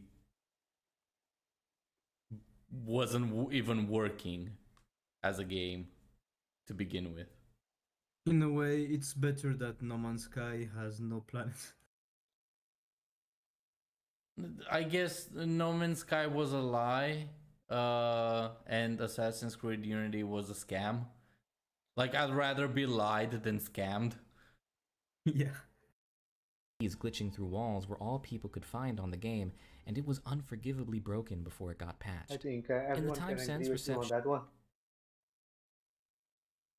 Imagine leaning on the wall next to a doorway, you kill a guy, and suddenly you're going through the map and respawn at the beginning of the level. Yeah. Has softened slightly, as some Funny technical days. fixes made the game much more Oh, tolerable. that. Literally that. Could find on the game, and it was unforgivably broken before it got patched. In the time sense, reception has softened slightly, as some technical fixes made the game much more tolerable. But There were no patches. I don't know of any patch that you got. POV when Diablo crashes when you TP and you die. issues like that do not happen in a bubble. A broken game doesn't just end up being pristine in every other category, and Unity reeks of missed potential, even without considering the bugs. Up until now, you've said all of the games reek of missed potential, so I really don't understand what you're talking about at this point. That means every game has a missed potential. Yeah. So, and by his logic, everything has missed potential. The game was full of companion app content that nobody asked for, and while thousands of NPCs could be rendered on screen at a time, their novelty was diminished by how unstable these crowds made the game, even on PC. The ambitious free-running system remains unlike any The game's being unstable on PC, it's because of one fucking mistake that the gaming industry will never fucking fix. They fucking make games on computers for consoles, port them for consoles, then grab the console port and remake it for computer. It's not even that. It's just take the game from console, don't change anything, put it on computer. That's what I mean. They Yeah, just but press convert. you It's like use more converting words. MP3 to MP4. It's not gonna work. Like the only thing you would expect is a black screen. anything the gaming world has seen to this day, and yet it simply wasn't ready yet. Things like Parkour Down worked perfectly and should have been in every subsequent game. No, it didn't. It was as buggy as everything else. Because if you didn't find the right ledge, it wouldn't go down. And if you would go down, you would jump off and take damage. But basic forward and upward movement was inconsistent and unpredictable. Janky is the word people use to describe it, and it is as apt as any. Practice can make the system a lot of fun, but you need to put hours into this game just to make it playable, not even master it. Getting good at the parkour in Unity really feels like learning how to fight its broken mechanics more than anything else. Combat was finally more deep and complex, but the vicious input delay and tendency for enemies to just pull out guns if you get surrounded made the difficulty feel artificial, especially given how heavily telegraphed and easy to counter most attacks. To be fair, if you're surrounded by fucking enemies and they all have guns, I doubt anybody would pull or touch the sword. Yeah, that's why I said they need to put a punishing mechanic. When you fight on broad daylight or you're Yeah, not that is the as punishing nothing, mechanic. you it get makes sense. fucked in the ass. Yeah, that's the thing. If you're gonna brawl in mid daylight, like in the middle of the day and in front of a crowd, expect a bullet heading towards you in like a couple seconds, if not minutes at most. Attacks were. This did its job of pushing players towards stealth, but even then, the sticky cover system and questionable really. detection system Oh yeah, another shitty thing. It's the AI. kept that from being great, especially just 1 year after the same company released Splinter Cell Blacklist. Oh, no. Narratively, it started strong with interesting characters When and you a have good premise, but X-ray. it Oh. I don't remember Eagle Vision seeing through walls in the first couple of games. I'm not sure. I think from the second one on, you see through walls. But yeah. It's part of the gameplay mechanic, and if you're gonna play stealth, you need every advantage you can get.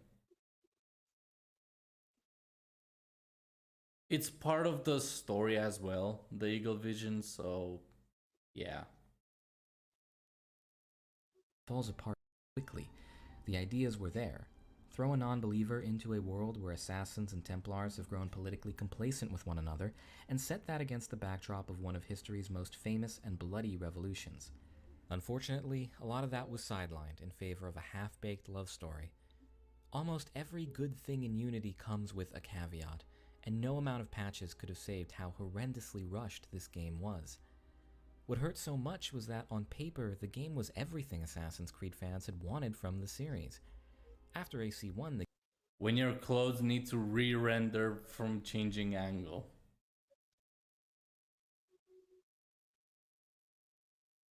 That's why cinematic was better. Would Yeah. be a better choice. games had stealth, sure, but they had shifted their focus to being open-world action-adventure games above all else. Unity was supposed to be the one to bring us back to that, and that commitment to the franchise's original promise is what has led to its recent resurgence in popularity. Assassin's Creed kind of was always open world. It's just the world was limited at the time. Assassin's Creed 2 is open world. Assassin's Creed 1 is open world. You have 3 cities and Masyaf that you're riding on horse with. But no matter how immaculate the city of Paris is, or how inspired the parkour changes are once you can work around the brokenness of them, the game remains one of Ubisoft's greatest embarrassments. Had they allowed their team the time and resources to cultivate some of the amazing creative ideas they had while developing the game, maybe the franchise would be in a very different place today. But instead, Ubisoft wanted its double-dipping money fast, and as it stands, this was the point where casual audiences really began to discount Assassin's Creed as just another addition to the soulless yearly release club. 2 duds in 1 year was a big disappointment. Because instead of making 1 game in 1 year, they made 2. They kept pushing this stupid ass fucking plan. At this time, Assassin's Creed had a bit of a pattern going. Assassin's Creed 1 did not deliver, and AC2 refined it. 3 didn't deliver, and 4 refined it. Now Unity had come out, and Syndicate did... I would say Assassin's Creed 1 delivered, since it got the franchise where it is today. indeed refine a lot of it, but this time it just wasn't enough. In truth, neither 1 nor 3 were fundamentally as broken as Unity was, and there were many things Syndicate could only hope to mask, not fix. The ideas behind the free running were amazing, but simply too complex for the team to figure out in the given time, so Syndicate ended up bypassing them as much as possible. London has fewer obstacles for the new twin protagonists to navigate, and they were given a new tool, a rope launcher, to quickly cross London's wide streets. And now the game became The huge Spider-Man. crowds No, it became Arkham. Like I heard that Assassin's Creed is now Batman Arkham more than I ever wanted to, just because of this game. Like every time the grapple hook was fucking shown, everybody screamed Batman Arkham, but nowadays any game that has a grappling hook, it's Batman Arkham. Batman did not invent the fucking grappling hook.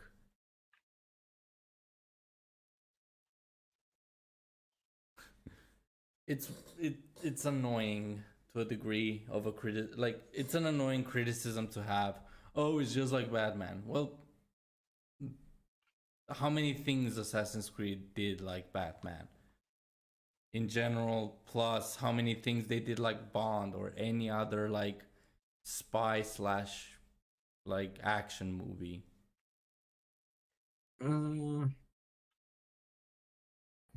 Just the train scene from the start of the Syndicate story, it literally looks or it seems to copy Fast and Furious more than anything. When the train crashes over the bridge. Yeah. Or it looks like Just Cause. Without the guns. Also, a way to make the main mechanic of the game irrelevant with the grappling hook. Grappling. Like I'd much rather hear that over the it's just like Batman. I'd much rather hear you say it basically nullifies the whole reason of having parkour as a mechanic. that Unity tried to implement simply weren't stable, and so Syndicate heavily scaled that back as well. The challenge of Unity's combat felt artificial, so Syndicate generally removed difficulty altogether. Syndicate had a lot of damage control to do, more so than the series was used to. The damage in Syndicate is very weird. Because some dudes you would punch 5 times and the health just melts down. And there's dudes where you punch them with 3 combos, 5 kicks, and the fucking sink. And only a quarter of their health is gone. Yeah. Sounds a lot for it. But pretty hard sometimes. Bro is built like Mike Tyson. Bro is built like The Rock. However, there were many successes. The city was much more lived in, with a ton of interesting side content and ways to interact with the City of London, something Unity was sorely missing.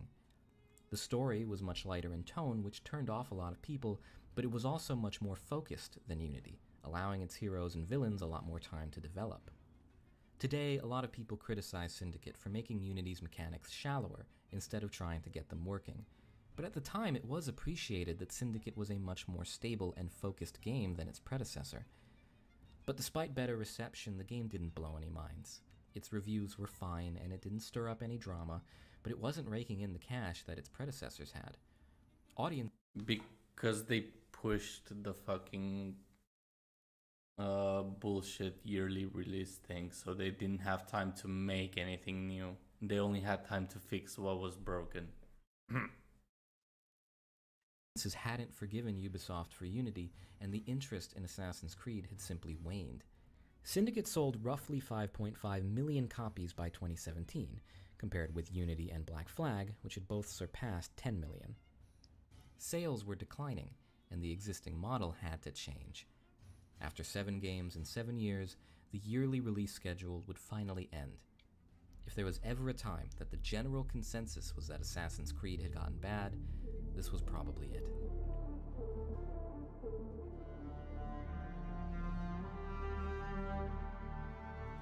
For the first time that decade, Assassin's Creed took a year off. They were going back to the drawing board with the intention of reinvigorating the franchise with new, creative ideas. In the meantime, we got the Assassin's Creed movie in 2016, which managed to solidify worldwide distaste for the franchise even further. It was a bad movie. In 2015 and 16, we got the Assassin's Creed. So why mention it? Plus, the story of the movie had nothing to do with Desmond or anything from the game. It's literally Assassin's Creed 1, but as a movie. Chronicles games, a trilogy of side-scrolling games that got mediocre reviews. In other words, the saturation of Assassin's Creed remained high, but opinions were not rising. Then, at E3 2017, Assassin's Creed Origins was announced. Aside from a backwards jump of a few decades for AC4 back in 2013, the franchise had always gone forward in time. Now, we would be experiencing Ptolemaic Egypt to witness the birth of the Assassin Brotherhood as we know it. There were two very pervasive criticisms of the old games from their detractors: the stagnation of creative ideas and the shallowness of their mechanics. Which is basically this game. Now you have a generic RPG third-person combat system, a generic unbalanced leveling system, and a generic combat system. Yay!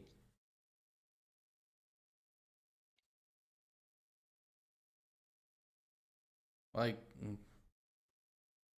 stealth is gone. There's no point for stealth because levels. The ability to see from your eagle, I get it in terms of gameplay, but it makes no sense in terms of story. To be able to see from your eagle, yeah.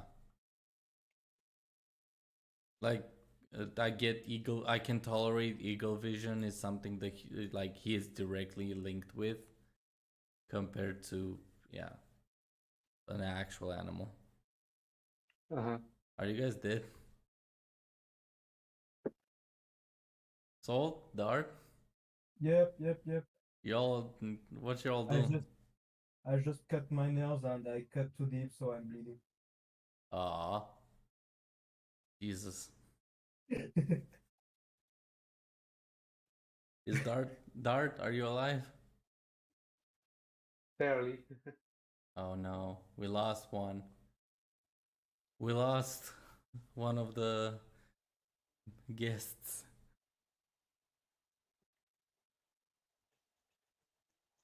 Therefore, Origins was built from the ground up from a design perspective. RPG mechanics and player choice would be emphasized from their inclusion in Unity and Syndicate, instead of being... I wouldn't call Unity and Syndicate RPGs, really. Syndicate's health bar kinda seemed very RPG, but overall they had the good old classic, like it represented how far you went to, how close you are to killing the thing, more than how much numbers they actually have.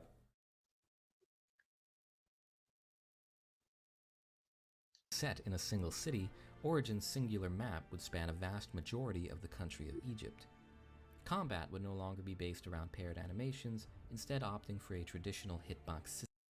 Ninja, remember when in Assassin's Creed like 2 and Brotherhood you could like travel to different countries and cities? Uh-huh. Why is this a big feature now? I don't know.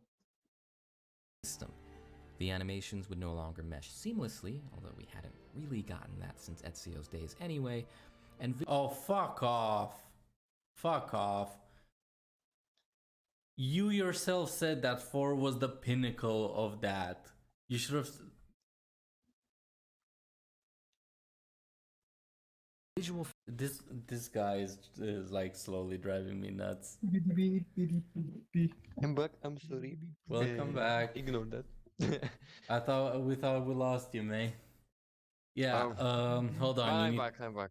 You need to hear this. Yo, what the hell?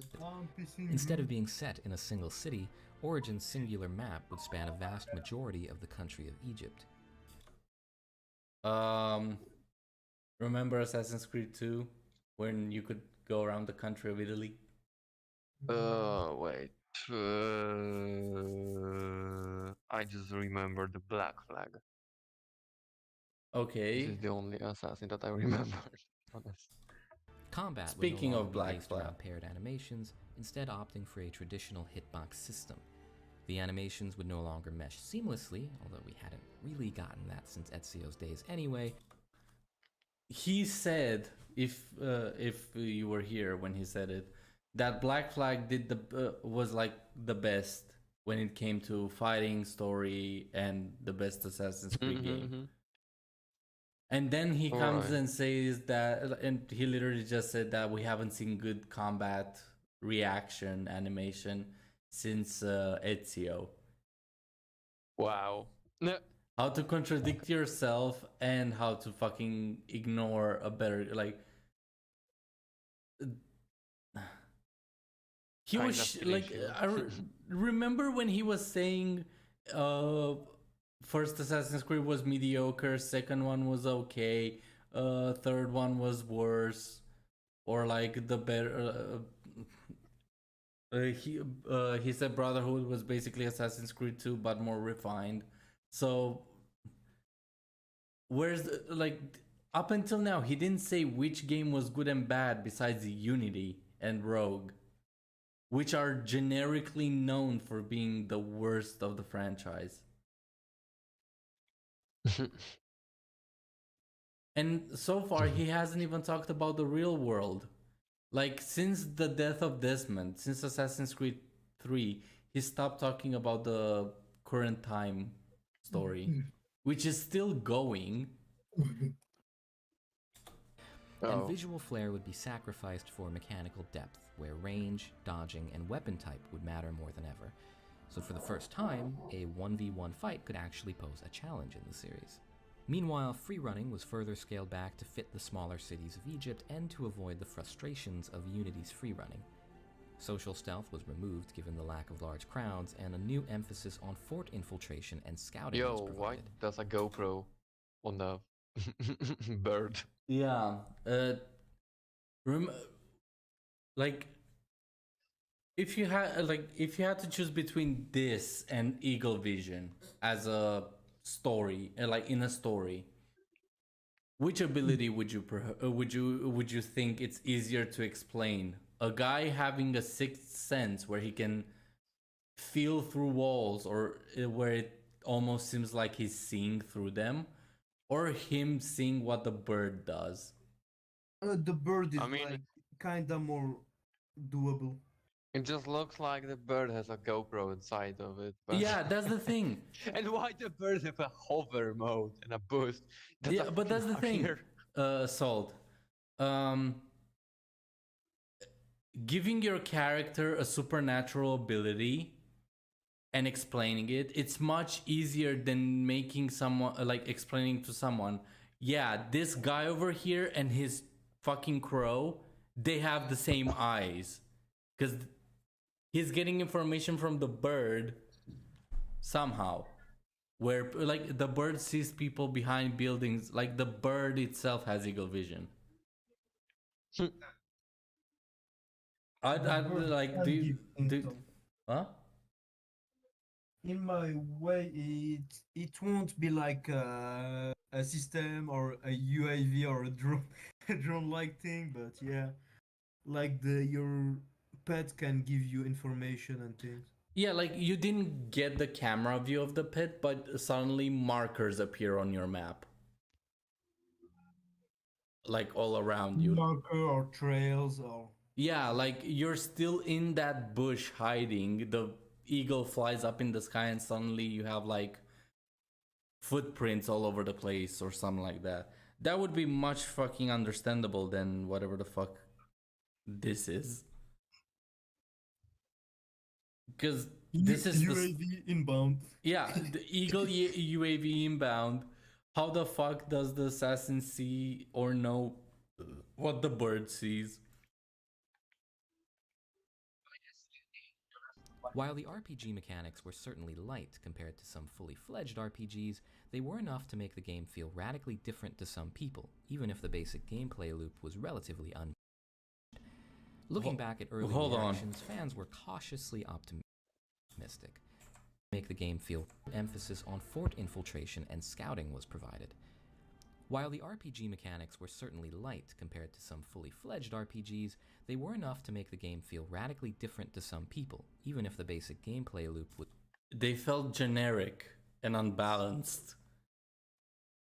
And it's Because radical for the franchise. What were you gonna say, Salt? I said because it is. was relatively unchanged. Looking back at early Nope. reactions, fans were cautiously optimistic. At the time, almost everybody knew they wanted something fresh, and Origins looked like it could be it. But at the same time, stylish animations, crowd blending, and dense urban environments had become the So when are norm, we gonna do and the Among Us? more traditional What? When are we doing Among Us? When we're done. And how long is it?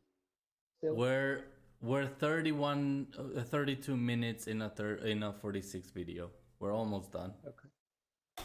Right. combat and And stealth what do you want to systems do felt after that? dissonant from Among Us. We need more people. You should have thought like this is your opportunity to gather people then. Okay. Because we're Who going to can we ask? server. Wait a sec. Did I Sky is have gonna the join Among us Us? later. Selbon might join Hey, us. God, do you not have a couple of people? Wait, did I have the Among Us? That's a question. Wait a sec. By the way, the Uh, longer you delay the stream, the later we're gonna start it. End of stream. Stream continues Among Us. We're well, no, I'm gonna end the stream when we finish the video because we would have to like do another stream and pick up from where we left.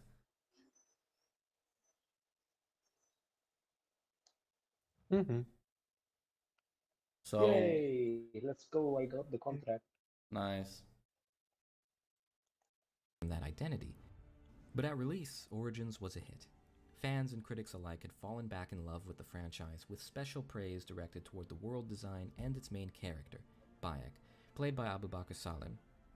People who hated Assassin's Creed for being a shallow tailing Oh, making simulator money were fast. pleased with What? Now making money fast.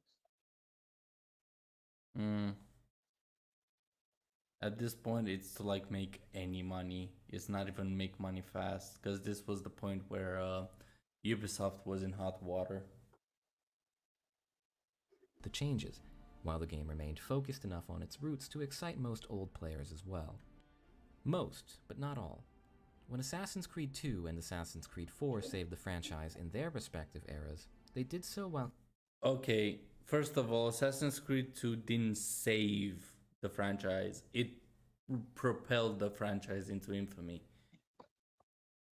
Like, you know Assassin's Creed because of Assassin's Creed 2. However, that doesn't mean Assassin's Creed 1 was bad by default. And which other one did he say? Excite most old players as well. Most, but not all. When Assassin's Creed 2 and Assassin's Creed 4 saved the franchise in their Yeah, Assassin's Creed 4 saved it. Definitely. respective eras, they did so while keeping the previous game's basic mechanics identical and simply refining them. Origins was a whole new beast, and while the jump from Syndicate to Origins was certainly tame compared to the genre jumps a lot of other franchises have made in the past, there were some things that just didn't sit well with all players. Some people had spent hours digging into Unity's traversal system, and they learned how to work around the broken core experience to get something deep and beautiful out of it. Okay, just because you work around something bad doesn't mean the bad isn't there. Like, for example, I break Ninja's door or wall. I break Ninja's wall. I bust through it with a fucking cannon. Him making a door out of it doesn't mean the wall is fixed.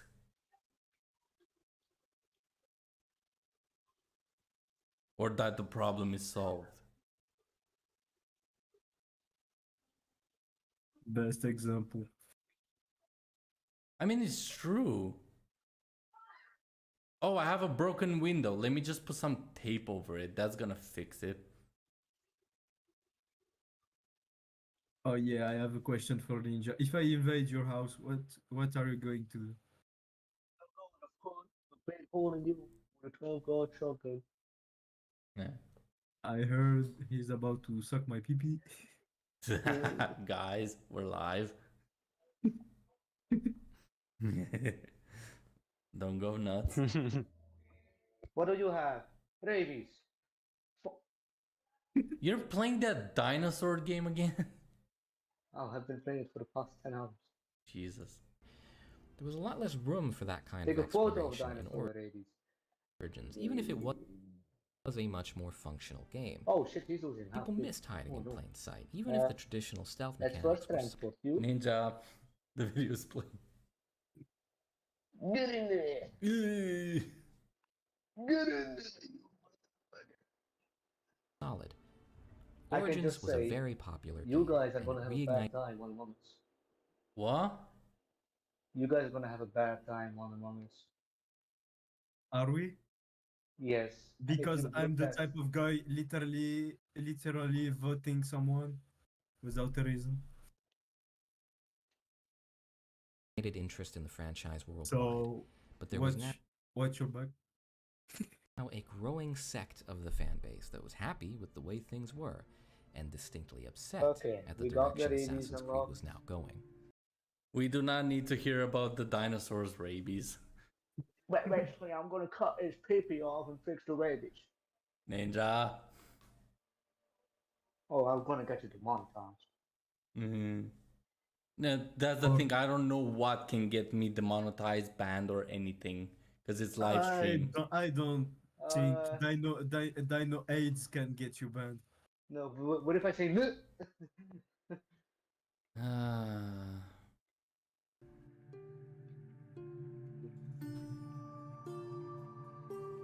Whatever it was that Ubisoft thought caused Origin's success, they definitely didn't think it was the extra dev time.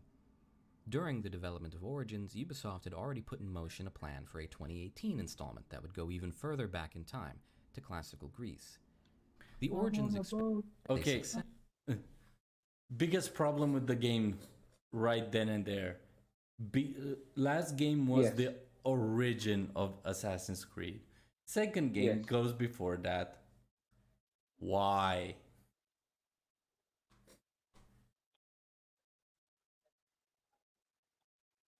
Like, it's such a stupid decision.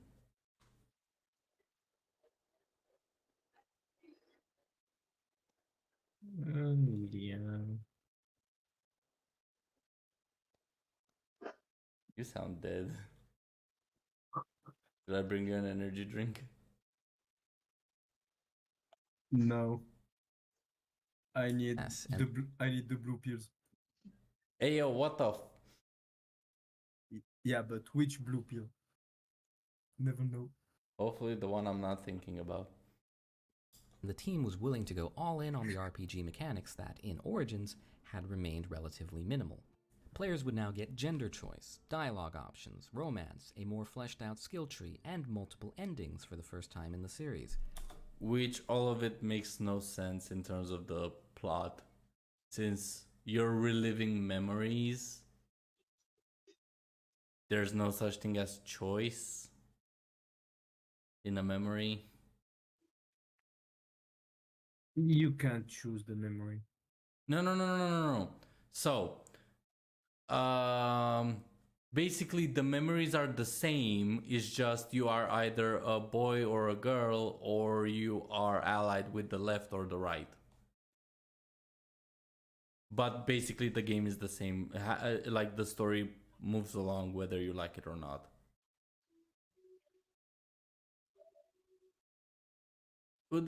In general, having multiple endings is a horrible idea, considering you're going back into your ancestors' memories. Your ancestor didn't have 5 lives to have 5 different outcomes. It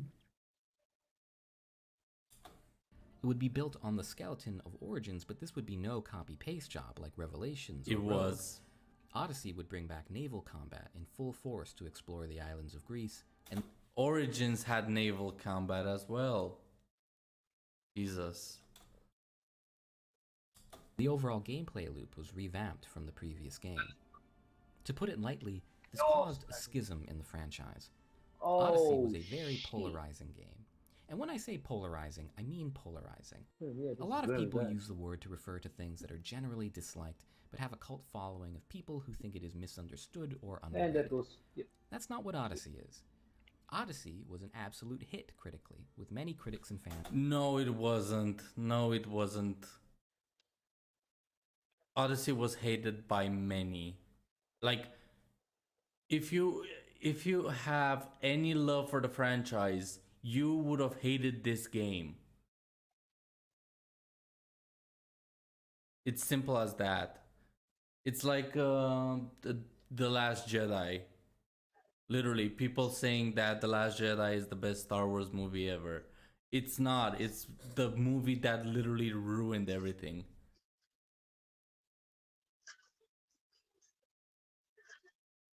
Force Awakens has its issues. The prequels have a lot of issues, but none destroyed almost every building block that the franchise was upon.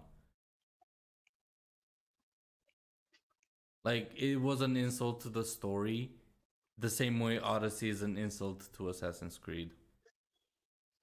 There's no purpose to why we're going so far back in time. There's no purpose to have choice. There's no purpose to have a choice, since you're replaying a memory. You're not supposed to change it or do anything to it because you can't.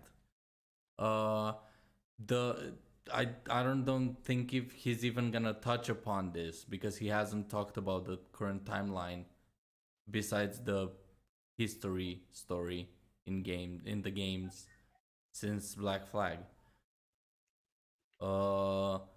Now you have an Animus that can read the broken memories, and you can just carry, like, you can just drive it around. It doesn't have a server of databases about the past, so they can generate said past.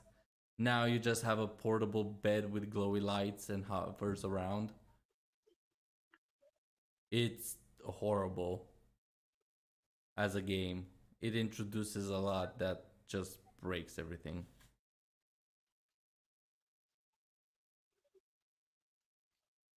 Putting it at the top of their all-time Assassin's Creed lists.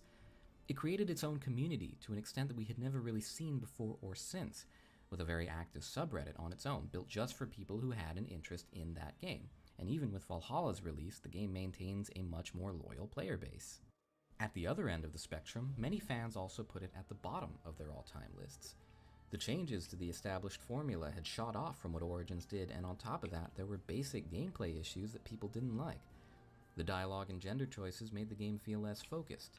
The map and side missions expanded to the point of being overwhelming, and the combat and stealth had so many over-the-top powers that it was hard for some people to feel grounded. Hey, Plus, Quebec- what the?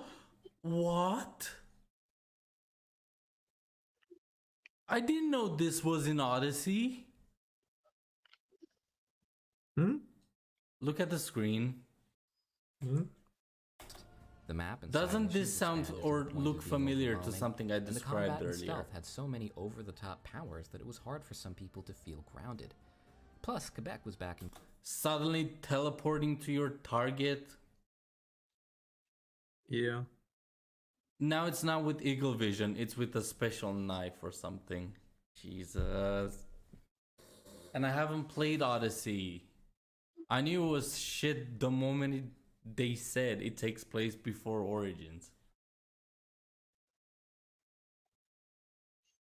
control after having made Syndicate, and the relaxed, humorous tone just wasn't what some people were looking for.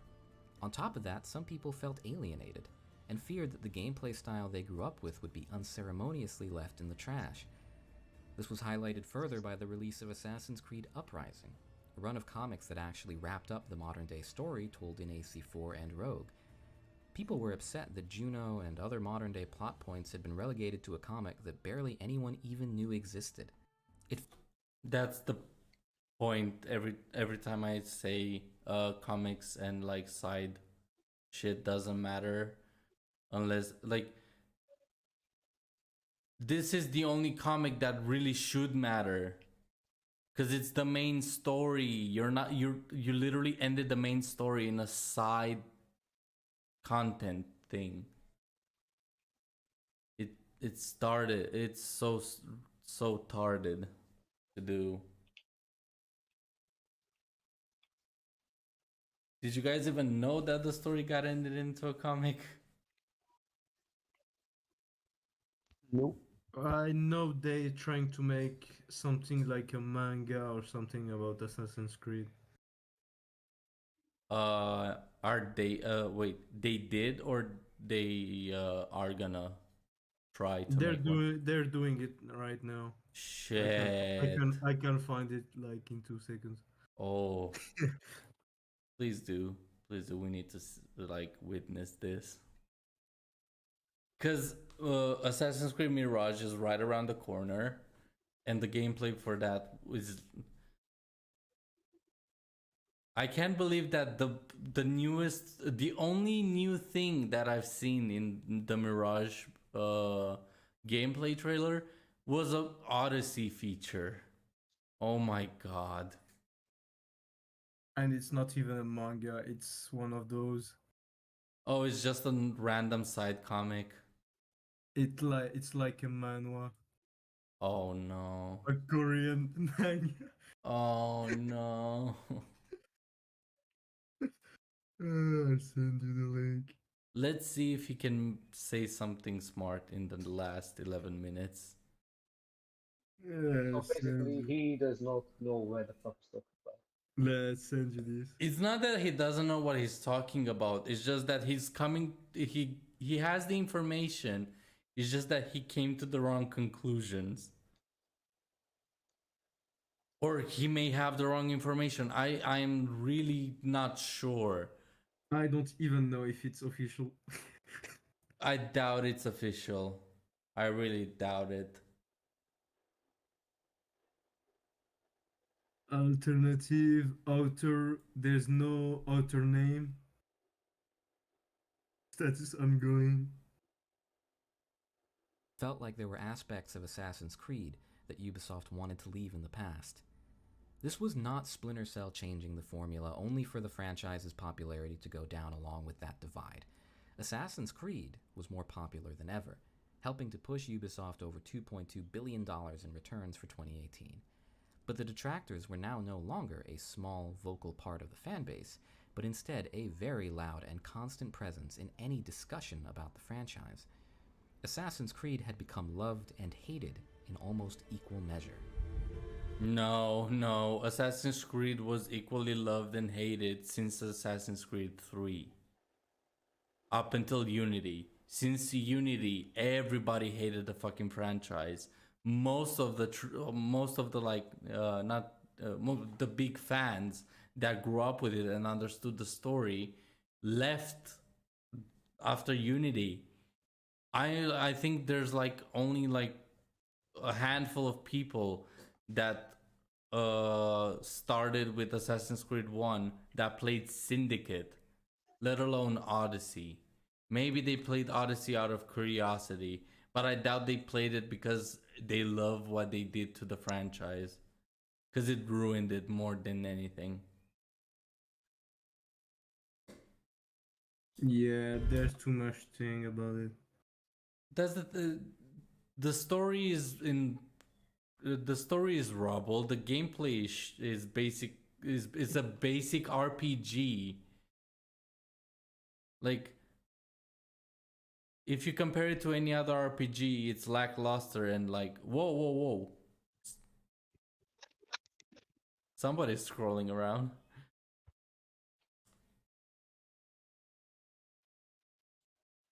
I don't. We're four I- people. I clicked by mistake, Oh, so I don't know where we are. one sec. Oh yeah, here. A run of comics that actually wrapped up the modern day story told in AC4 and Rogue. Yeah. People were upset that Juno and other modern day plot points had been relegated to a comic that barely anyone even knew existed. Yeah. It felt like there were aspects of Assassin's Creed that Ubisoft wanted to leave in the past. This was not Splinter Cell changing the formula only for the franchise's popularity to go down along with that divide. Assassin's Creed was more popular than ever, helping to push Ubisoft over $2.2 billion in returns for 2018. But the detractors were now no longer a small, vocal part of the fanbase, but instead a very loud and constant presence in any discussion about the franchise. Assassin's Creed had become loved and hated in almost equal measure. How long is it again? We're minute 36 out of 46. Valhalla came out in 2020. Last once again in game. the hands of This is like the last game that he can talk about, because the only one left is Mirage, Yep. and it's still not out yet. So Also, like the late DLCs were also like crap. I never played an Assassin's Creed DLC. I haven't played. Yeah, like Well, the DLCs for fuck, I cannot. How can I not come on the name? Valhalla. Valhalla. It's the Ragnarok. It's shit. Oh, they're shit. Okay. No. I just. Oh my! I'm such an idiot. Well, Oh my god. What a waste of money. my phone died. My phone does. Seems like a huge problem. Like it ran out of battery. My phone never died because it's always in the charger. Say Your battery goes boom. It's Samsung, so I won't be surprised. Oh, come on, it's not the Note 7. I won't be surprised. Fuck off. Better than Apple having no battery. I have my phone can last for like 6 hours. 6? Man. Only?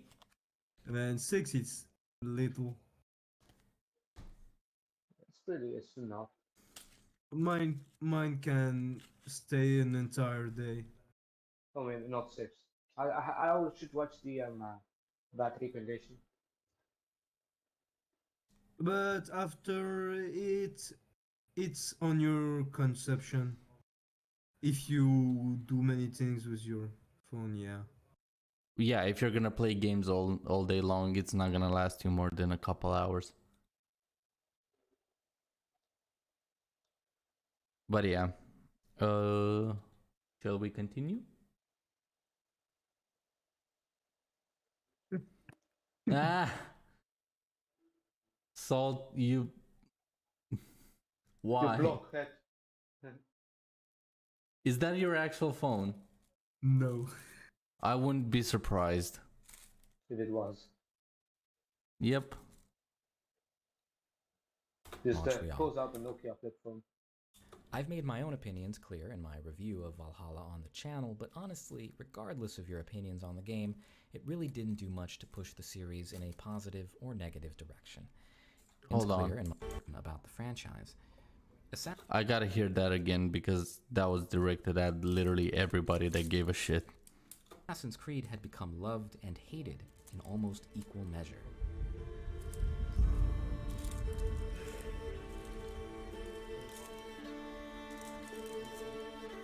Valhalla came out in 2020, once again in the hands of Montreal. I've made my own opinions clear in my review of Valhalla on the channel, but honestly, regardless of your opinions on the game, it really didn't do much to push the series in a positive or negative direction. Because there was nobody to care. It was a game. It was an RPG with Vikings named Assassin's Creed. I heard it was about Vikings. I got interested. I saw gameplay. I got de-interested. Simple as that. And I think that's what happened with most.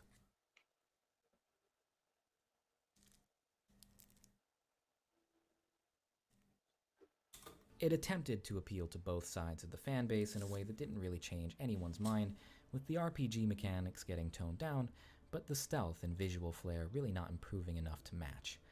It reviewed fairly well, with neither the highs nor the lows of Odyssey. That said, Why it is it turning seemed like red? the conflict. What? What'd you say? Oh shit! What the hell? Oh, okay. What the hell? How? I did not learn this mechanic. What? Wait, what are you talking about? But apparently, my staff can get angry and sabotage me. Oh, fuck. You're talking about your dinosaurs. Yeah, look at it, it's so good. It's the Dilophosaurus. Jesus. Conversation had made But its like the way to graphics on the Ubisoft, game. and how could it not? When the game was announced, people were hounding Boss Logic's art announcement stream with a single phrase, "No RPG," repeated over and over again. Ubisoft was aware of the schism, even if Valhalla wouldn't be the one to fix it. Delay the game. Give the players what they want if you want a successful game. And people have been complaining about the RPG since Origins, let alone Odyssey. The most funny thing on the Valhalla thing is the Pride boat. Pride Boat. Yeah, you have a rainbow boat. Oh my god. I did not know that. I wish I didn't know that. The game was also the first to have a full 2 years worth of post-launch support. Ubisoft wanted Yeah, Assassin's Creed 2. Assassin's Creed 2 had 2 years, and it was a masterpiece almost. It's a masterpiece in the context of the franchise.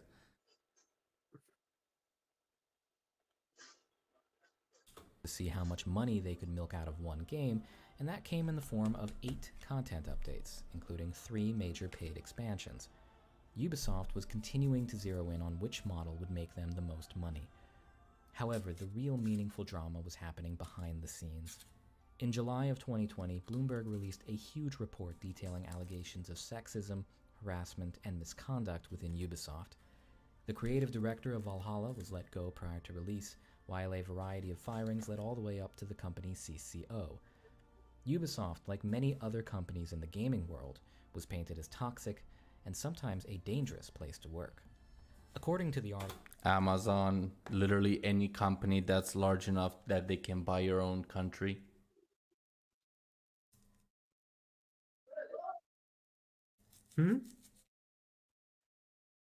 Thank you for paying attention. Man's just eager to play Among Us. of sexism, harassment, and misconduct within Ubisoft. The creative director of Valhalla was let go prior to release, while a variety of firings led all the way up to the company's CCO. Ubisoft, like many other companies in the gaming world, was painted as toxic and sometimes a dangerous place to work. like Amazon and any other company that can buy your country. Because they don't care about the people at the bottom. EA might buy a country, but not Ubisoft. Well, no. He said like other companies, and I said Amazon or any other fucking company that can buy your country, little by little, even city by city. Like most companies can do that if they're big enough. Ubisoft is a big company; they do whatever the fuck they want. Now they're not anymore. EA was a big company. They lost FIFA, the rights to FIFA. Now they're crumbling. Apple was like the leading in technology. Now everybody like chooses Huawei's, Androids, anything besides like Huawei. yes. Remember when like 2017 where everybody was getting a Huawei instead of a fucking Apple or a Samsung? Yeah. Yeah. Xiaomi, other fucking Asian company that makes phones. Like there's a with time quality is expected, and if you're a big company and you're not delivering quality, people will leave. Slowly but surely, you will die to the competition. The only stupid part is that sometimes the competition follows the big guy. So they're all falling together. But nowadays, there's no game that has no battle pass. Every game must have it in some form of shape. Just because of fucking Fortnite Battle Royale. Fortnite Battle Royale. Fortnite. Shittiest fucking game mode on the world. Fortnite Battle I got shit right my ass. You got shit? Hey, give me that, bro. Hey Give me yo. that delicious poop. Give me some of that poop. Okay, According to the now I article, if need a you. creative team wanted a woman to be front and center in their next story, the idea was not going to get through Ubisoft higher-ups unscathed.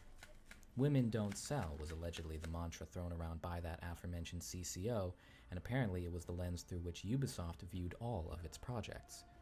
From a marketing perspective, this was already kind of obvious, given that in the 3 mainline games where you can play as a woman, the only time a woman has actually been on the front cover of the game was Evie, just kind of standing in the background while Jacob takes center stage. The male characters get the cinematic trailers and a vast majority of the promotional materials, even when they aren't. Because, like, it's not really a woman-dominated thing. It's like asking to take a picture of the brick workers that build Manhattan, and you're like, where are the women at? Like, it's like going to like a random mine that output the most coal back in the 60s. You're not gonna find many women there. It's like in a slaughterhouse. Yeah. On farms, yes, there On are. farms you can find. Yeah. but- There are a lot of female farmers, but that's because animals are very easy to deal with if you're gentle. That's why men have more injuries at the farms. They just go at it. Punch that. Man But drunk. in general, like, being an assassin, it's a dirty and very, very dangerous job. Not anybody can just do it. Not every man can just be an assassin. And that should give you a clue in on what you're supposed to what you're gonna face as challenges. Like, fuck. Again, Abby from Last of Us 2. She has like the monstrous fucking pecs of arms. And like that impossible physique of a guy. so she can basically be covered when the plot is like, oh, of course Abby can kill Joe or can punch a dude's teeth out. Look how buff she is. It's meant to like, yay, she can do that. She can lift a car. She can punch a guy's skull outside its fucking skin. But in reality, she shouldn't even be able to have those arms in the first place. Again, there's biological limitations to shit. And having a woman as an assassin, she would actually be the definition of stealth. She would have to blend in very well, because if she gets discovered, she's fucked. In more than one sense of the word. Considering it's gonna be always in enemy territory. Canon to the game's story. Now, representing women in video games is one thing. Widespread allegations of harassment and employees feeling like they couldn't trust HR or the company as a whole is a whole nother thing. This obviously wasn't a story about 2020, but rather a reflection on an ongoing culture at Ubisoft that simply hadn't been looked into before. The exposure of this culture was just one of many struggles Ubisoft was having to start the decade. Cut ahead to 2023 and the company is struggling more than it has in a long time. A myriad of cancelled games and poor performances led to a 38% dip in share price in 2022, leaving the company's financial future uncertain. And in this time of uncertainty, they have put their faith in an old and very reliable IP to try and get them back on track. We have a whopping 5 confirmed games in development right now as of March 2023, which is unprecedented for Assassin's Creed, and if I'm being honest, I've never really heard of anything like that happening in any franchise. Assassin's Creed Mirage is set to take players to Baghdad at the end of the year, with codename Red and codename Hexe to feature feudal Japan and the European witch trials respectively in the following years. Oh, those were the mobile ones game that got set in China cancelled called recently. codenamed Jade has already had some gameplay leaked, and we know that a multiplayer title codenamed Invictus is on the horizon too. This is a bafflingly full docket on its own, but in a recent Insider Gaming article, it was reported that even more titles may be in development. Okay,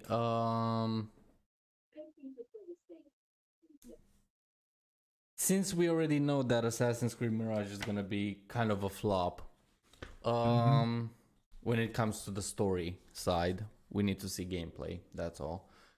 How do you think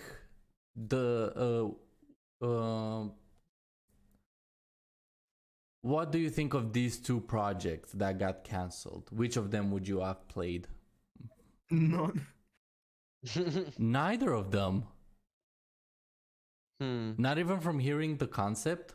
Feudal Because Japan I'm not and... that interested anymore What? in the Fair enough. franchise.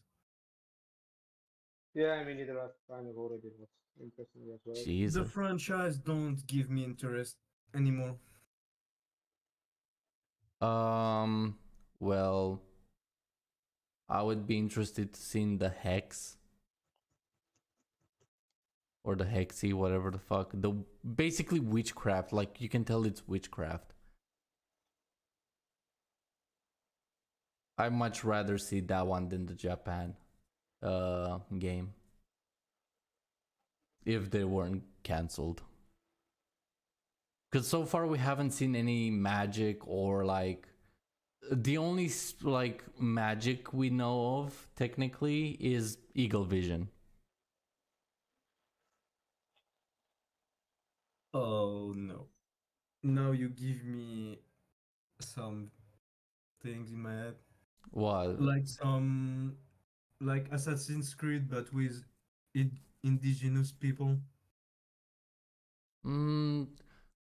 Well, it's always gonna be in the past, because apparently we cannot go in the future or in Yeah, the present time. Indigenous, like the indigens, the American indigens, the Indians.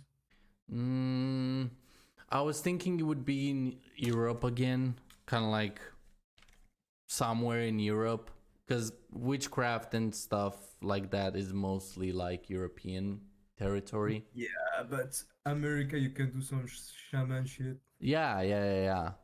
But yeah, from the way I'm guessing it's very European-esque based on how it looks. Some Far Cry primal shit. Yeah, I guess it's because I think they would just fuck up Japan in some way with Hexy, with magic and witchcraft and stuff. You kind of have something related to the story. In Japan, there is some stories that are real. They can get inspiration of them, but I no, don't no, know no, if no. I mean, like to add to the lore of Assassin's Creed, like the actual current they time. can take a historical figure. Well, no. There's always gonna be a historical figure in Assassin's Creed games. That's the point of Assassin's Creed games. Oh, you get to play with Michelangelo. But you play the historical figure. Oh no, you never play historical figures as in Assassin's Creed. But Not bro once. was the assassin. Yeah, you're the assassin helping the historical figure get power. No, the historical figure is the assassin. No, that's the thing. Assassin's Creed 3, you're helping George Washington. Assassin's Creed 2, you're helping Da Vinci with his inventions. Assassin's Creed 4, you're helping Blackbeard. Assassin's Creed Unity, or you're helping some fucking gangster of the France back in the Some revolutionist bastard. yeah, whatever the fuck. I don't give a fuck about France on its own, let alone the fucking French broken Revolution. Assassin's Creed. It was about the French Revolution. I know it was about the French Revolution, but I don't care about France in general. It's Then you about give me a broken some- game about it. It's about one of the socialists. Yeah, don't really care. Yeah. Unity lost me. Like the moment I heard Unity is gonna take place in the French olden days, I was like, here we go, the revolution. If it was medieval, it might be good. If it was might good, it might have been good. No, on the medieval side, Yeah, true. like in the Kind of like Valhalla. not really Valhalla, like in the medieval stuff, like Yeah, medieval. Like during that time period. Knights, 1000 castles. yeah, 1400 and things. I think that's when Valhalla takes place, though. Valhalla, kinda. Because England wasn't England at the time in Valhalla. Yeah, there was England, but Well, yeah, it's but it was under a separated different in name and very other- small. it was separated on with other countries and shit. Yeah, I don't remember the exact fucking history of English, but of the English. The North countries, bruh. Must have named Yeah, shit to learn. Have you never watched the series Vikings? No. No. Well, that's practically about the Vikings fucking raping England. Have you ever Yeah. seen Game of Thrones? No, why no? See, that's No, I like Lord of the Rings. see, that's what that question meant to me, Ninja. Because But you have watched Game of Thrones, though. no, just because I watched Game of Thrones doesn't mean I believe that's how the olden days worked. Just because I watched Vikings doesn't mean that's how the fucking Vikings actually did it. I live in the Viking country. I literally had to learn about their history. It's nothing like it's portrayed, period. Technically, most Vikings ended up being like the most boring people. They start from pillagers to Yeah, boring dudes. like the thing is, if a Viking lives long enough, he becomes a boring old man, like anyone else. It's just in their youth they had to hunt other villages for resources. So it's like being a soldier, and then in your 30s, you're like retiring. Average life. Yeah, back then. Back now too. Yeah, to be fair. Invictus is on the horizon too. This is a bafflingly full docket on its own, but in a recent Insider Gaming article, it was reported that even more titles may be in development. It is expected that Project Nexus, a VR title, will be released this year, and Oh already no. has a sequel. Do not. Do not what? Do not make this. I would be interested in a VR Assassin's Creed. You can use an old Assassin's Creed and make it VR. Yeah. I'm sure that's what they did, basically.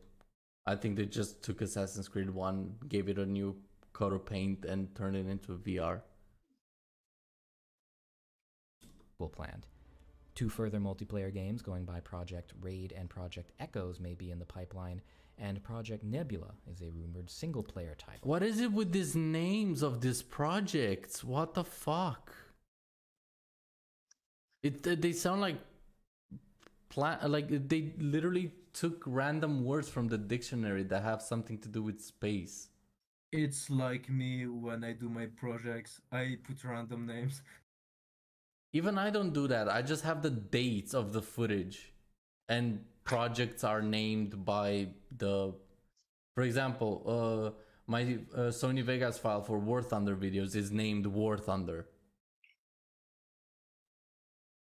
and each episode is named episode 1, 2, 3, 4, and the raw footage is just you're dates. much more ordinated than me. I just put random names, funny names, insults.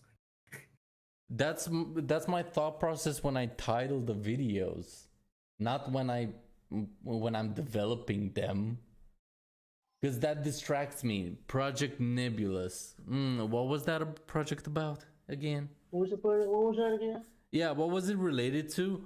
Project Hexy, not even Hex. Just Project Hexy. No. Yeah, wanna see my dick pill project? Hey yo, what the fuck? Oh hell yeah, man! Show me that project, brother. Take all that with a grain of salt, but even ignoring the Insider Gaming article, that is an absolutely ridiculous amount of resources to be pouring into one series. Finally, one smart thing he said so far.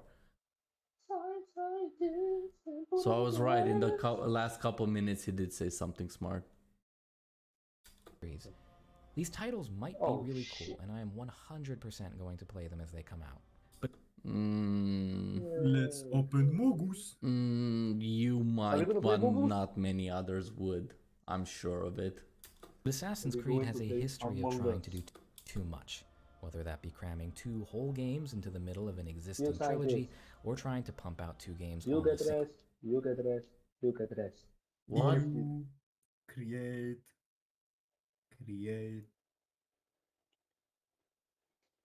What are you going on about, Ninja?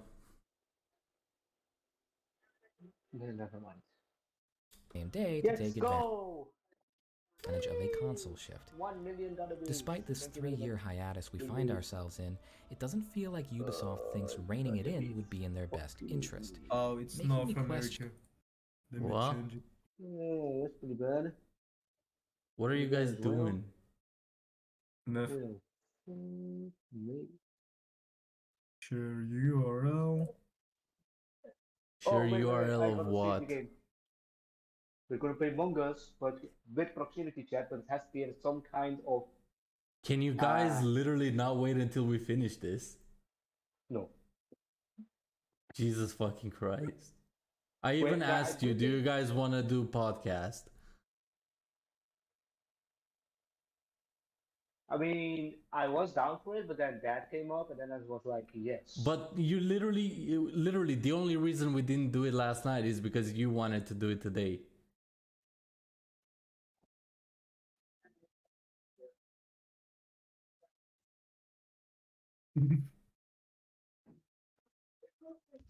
But that's the thing, we're not even talking about the game, a game. We're talking about the whole fucking franchise. yeah. We're just taking each game of the franchise at a time. We actually reached the interesting part, the things that went to shit the most. The whole game went to shit. Well, no, that's the thing. Assassin's Creed 1 was a good game. Assassin's Creed 2 was an amazing game. Brotherhood was amazing as well. Yeah, Brotherhood was. Like, fuck. Like, fuck. Da-da-da-da. Hold on. Revelations was a pretty horrible game when it came to the consistency of gameplay and how much it offered. But as a story, it finished Ezio's story. So it had its ups and downs. It was a decent game. Then came 3, which was horrible, both like story and gameplay to a degree.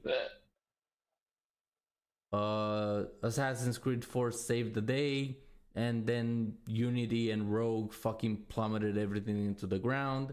Syndicate fixed whatever fucking Unity did, but it was too late. Now we're at the fucking trilogy that literally killed and changed everything.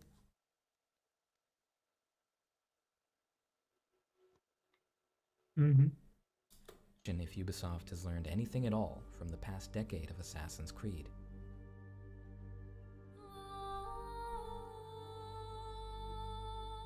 Finally, conclusion. And that brings me back to my original question. When did Assassin's Creed get bad? As a fan of the series who still very much enjoys the games that have been coming out, I think it is healthy to be critical and identify when the existing problems started. Was it the breakdown of the original trilogy? Was it when Syndicate came out and no one cared? Was it when Odyssey came out and broke the fanbase in half? Obviously, for some people, it was one or all of those things. Anyone who no longer likes Assassin's Creed has a point at which it stopped doing the things that they liked in the series and started to feel alien to them. That doesn't answer the question. That just all he said was now let's talk about the point where everything went to shit. For you, the point where it went to shit might be here. For him, it might be here. But as for me, I'd actually put that line right here, at the height of the franchise. Congratulations, but that's not... He literally included Brotherhood in the bad side. Its critical popularity between AC2 and AC Brotherhood. Why there, between two games that I consider to be fantastic? Because for me, even if the subsequent games were solid, that is where the shift in mentality occurred. That was when the question stopped being how can we tell a great 3-game story. If you want, you can go play. I'm not holding you hostage.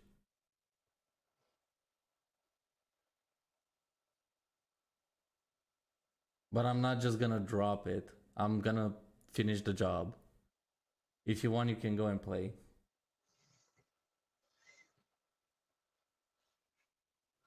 Wait, fuck.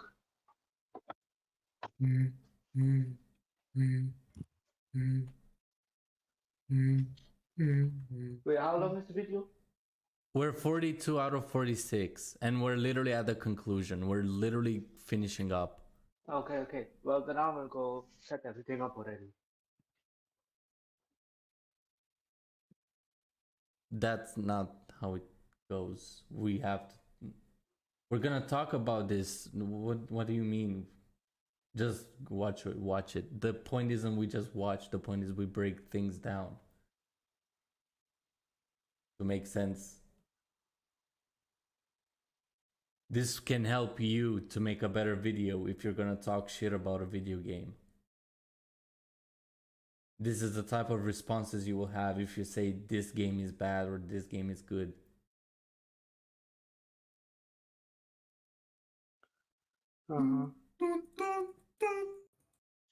Again, if you want to go play Among Us, you can go play Among Us right now. I'm not holding you. Yeah, no, I'm just having some problems right now. And instead became, how can we keep this IP going for 10 years? Not everyone liked AC1 and AC2. But if you didn't like them, then that was because you disagreed with the creative direction and mechanics of the games. Not entirely. It really depends what made them hate said game. If it's something that they just personally didn't like, it's just their problem. If the game crashes every 3 seconds, it's the game's problem. Straight up, you can pinpoint this No, very it's like easily. a new update and the menu has changed. What? Oh, yeah, you're technically right, yeah. Yeah. Technically a problem. Since then, the problems in quality have been directly tied to corporate mismanagement. It just 2010 sucked was that when there were so many bugs and glitches. Like, the franchise would have definitely been better if that already was not there. What do you Nice. mean? What?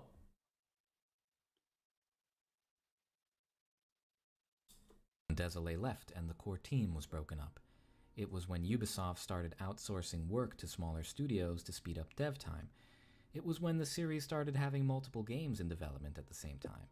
It was when Ubisoft started importing assets en masse to make each new game, and it was when the idea of a contained trilogy was dissolved to make room for 10 years of Assassin's Creed time. But those happened throughout that time, even with Assassin's Creed 3, 4, 5, and so on. They all did this to a degree. Did you feel from when you played Assassin's Creed 3, did you feel like the franchise was just milking everything? No.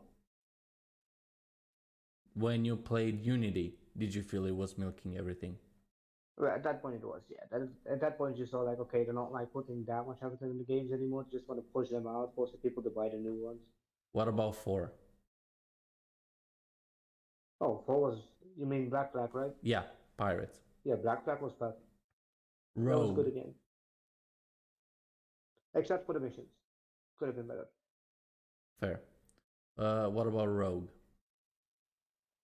Ooh, I mean, Rogue was. Remember the black guy that was training you in Assassin's Creed 3?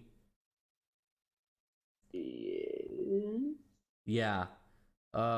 He's a young assassin when Rogue happens. Mm-hmm. And you're basically turning from the assassins to the Templars and helping Connor's dad take control of America. Rogue was Caden Kenway. what? You know, the fucker from the start of Assassin's Creed 3. Yeah, I think I know who you mean. Yes. Yeah.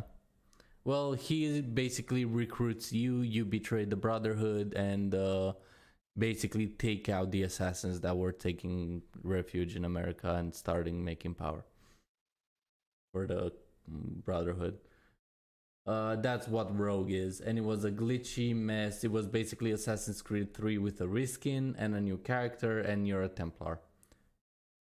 What they could have done in the first place in Assassin's Creed 3, and would have made it more interesting because you played as an assassin. What? The worst ones were Syndicate and Unity. I would argue that it's Unity, Origins, Odyssey. Syndicate and Valhalla are basically harmless. No, Valhalla just sucks, and Oranges, Syndicate, Oranges and Odyssey are good games, but they do not give the. Oh, they're not good games under any circumstance. Even like, they're RPG Assassin's Creed fucking salads. If you compare Odyssey, Origins, or Valhalla to any other RPG of the time, it's either bland or boring, or basically a very, very dumbed down version of an RPG. If you look at them as Assassin's Creed games, they make no sense because the battle, it's an RPG, it's nothing to do with stealth. If the fucker has a higher level than you, even a one shot doesn't do one shot. So it's a poor game from no matter what perspective you look at it.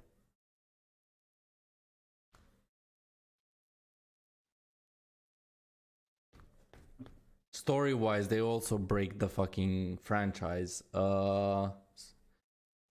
Origins, Odyssey, and Unity are the worst in the franchise. Syndicate is basically Assassin's Creed, but with grappling hook and England as a map. London, to be more specific. Valhalla is a game, to be fair. Like, I didn't see anything good or bad. It literally looks like a third-person open-world RPG that you would just pick up.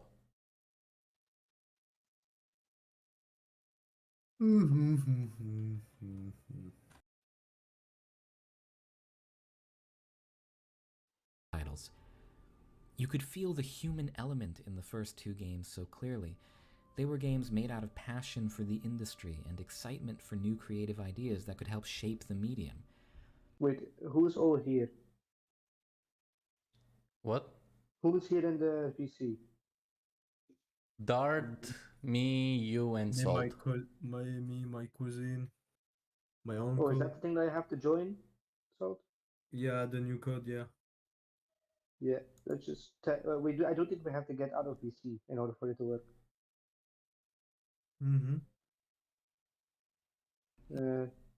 That's not to say. Wait, what's That's the name not of to the say that- Street letter again? What? Let me I'm send asking Salt. Let me send you the I link. cannot see the send because I'm getting transported through Discord, so I need to just say them. the human element is It's gone. proximity. I just need the code for the room. It's The game Suck room Me Dry in Among Us. 42. NTX These nuts. BIF. NTXBIF? Yeah. Okay.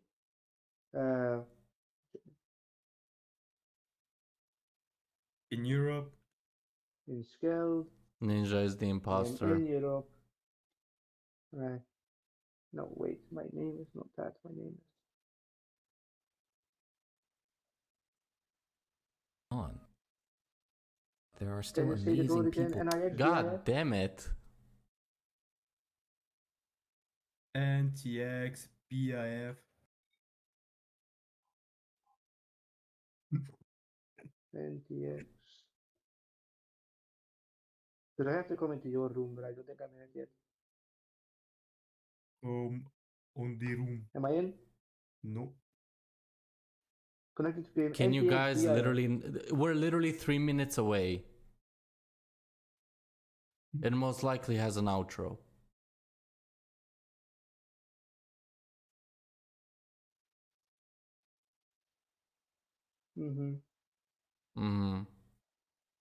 Let's go. Doing amazing work on these titles, creating beautiful worlds and stories for people to experience. But as the games became more mechanical in their development, that human touch got harder to find. Looking at how unceremoniously they fired Désolé, it felt like Ubisoft didn't care about the human beings making their games back in 2013. Knowing what we do now about Ubisoft 10 years later, it feels clear that they never cared in the first place. I think back to 2009, when I hit credits on AC2 and I sat in awe, wondering what the series would do to end their amazing trilogy. I never really felt that way again. Assassin's Creed became popcorn fun at best, a guilty pleasure at worst, and there's nothing really wrong with that. Yearly bouts of mindless fun have their place, but in 2009 it had the potential to be more, and I miss that. Looking at a future where Assassin's Creed is this multi-genre extravaganza with multiple releases per year, acting as the company's lifeboat in a difficult financial period, it's hard to have hope that we will ever get those kinds of passion projects again in this series. It's certainly more lucrative to do it the way they've been doing it, and who am I to say that consumer friendliness should guide their business plans? But as a consumer, I miss the days when I looked at Ubisoft and Naughty Dog and legitimately couldn't pick a favorite. While I wouldn't personally call Assassin's Creed a bad series, it really doesn't matter what I think.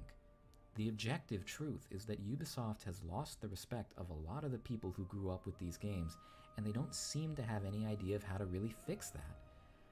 2010 didn't transform the franchise I'm into gonna a get bad this to series work. over. What?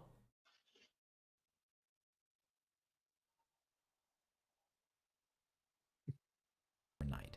We have had a ton of fantastic games in the last 10 years, and I cherish my time with multiple entries in this franchise.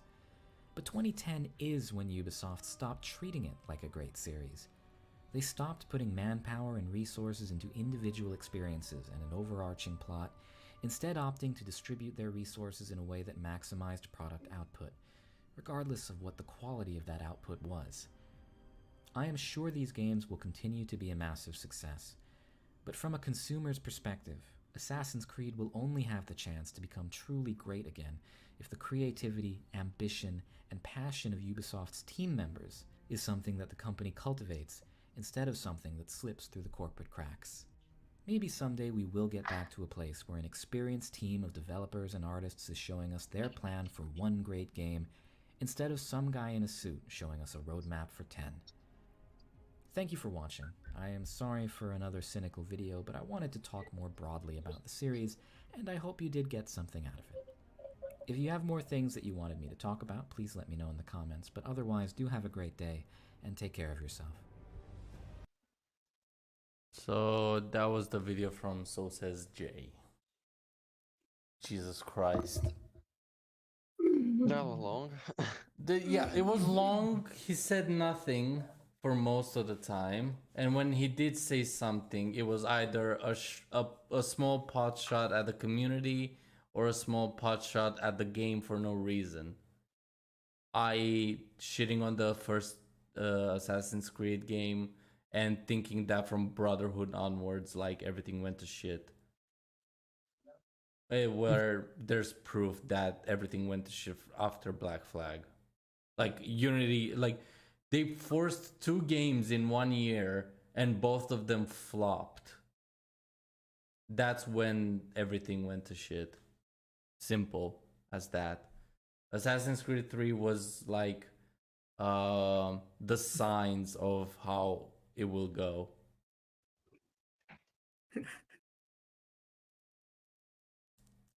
What is it, Salt?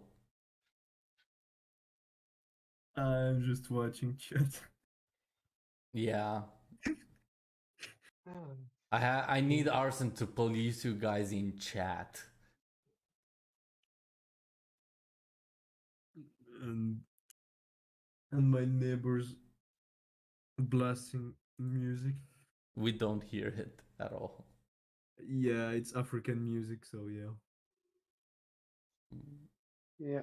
Is that Let's change topic Yeah, I'm here. before the stream goes down without us wanting to close it. Yeah, that's it. Yeah. I want to unfuck myself. Don't. Okay, well, everybody who did watch, we all want to thank you for staying with us. Yeah, And we will see Yeah, it you- was a I don't know, long what- one and a horrible Yeah. one. next time it will be less CBT and more fun. What do you Yes, mean less we are all CBT? very tired. We all had tiring weeks. We all had exams, or some of us. Leo had to work really hard, and Salt had to be lazy. So yeah, next week will definitely be more energetic. Yep. I was Next I time- was as energetic as everybody else. Next time, Like I I'll was buy- talking alone for most of it. Next time I'll buy some Well, magic stuff. Next time, I did say you bring will energy see- drinks. This was Yeah, nothing. no, it's I'm energy. still Yeah, ready something for like like another. that. Like I could go for another video. All right. Well, we're gonna hop into the other in the server. We're gonna hop in Leo's then. By the way, Dart, Ninja, do you Yeah. guys have anything to promote for your channels? Like any new videos coming up? Any new events or breaks? I'm on a project. Yeah, I'm Hey on a guys, project. we need 10k on Dart so he can rename his channel. You do not need 10k to rename your. your channel. Yeah, you're gonna rename it to Fart One. No. No. If I reach 10k in a this summer I will change it to Fart One for some time. For like a week or a month. Yeah, for a week. While you're making that 10K, can you give me a shout? No, Leo will be like, hey, give me a shout out. and I'll That's a be big happy." dream, guys. It's gonna take a long time. Yeah, well, I'm gonna hop into Leo's then. So see you Don't later. worry, Alright. I'll do a Keemstar. You'll get some views. What do you mean do a Keemstar? What did he do? We're gonna put Dart's channel on the Times Square big screen. Oh god. Yeah, on the Times Square, perfect. And the do it meme. Do it. Nice. Okay, well. Yeah, so we're switching gonna hop servers, in- 3, 2. Dart, do you have anything to promote? Since the knuckleheads are finally away. To be honest, for that moment, no. Alright. Yeah, this is it actually. And the problem is that I didn't have the Among Us now, and I don't know I can play with you because I didn't have it. Well, I'm not sure if we can. The thing is, I could just hop off. We could just hop off.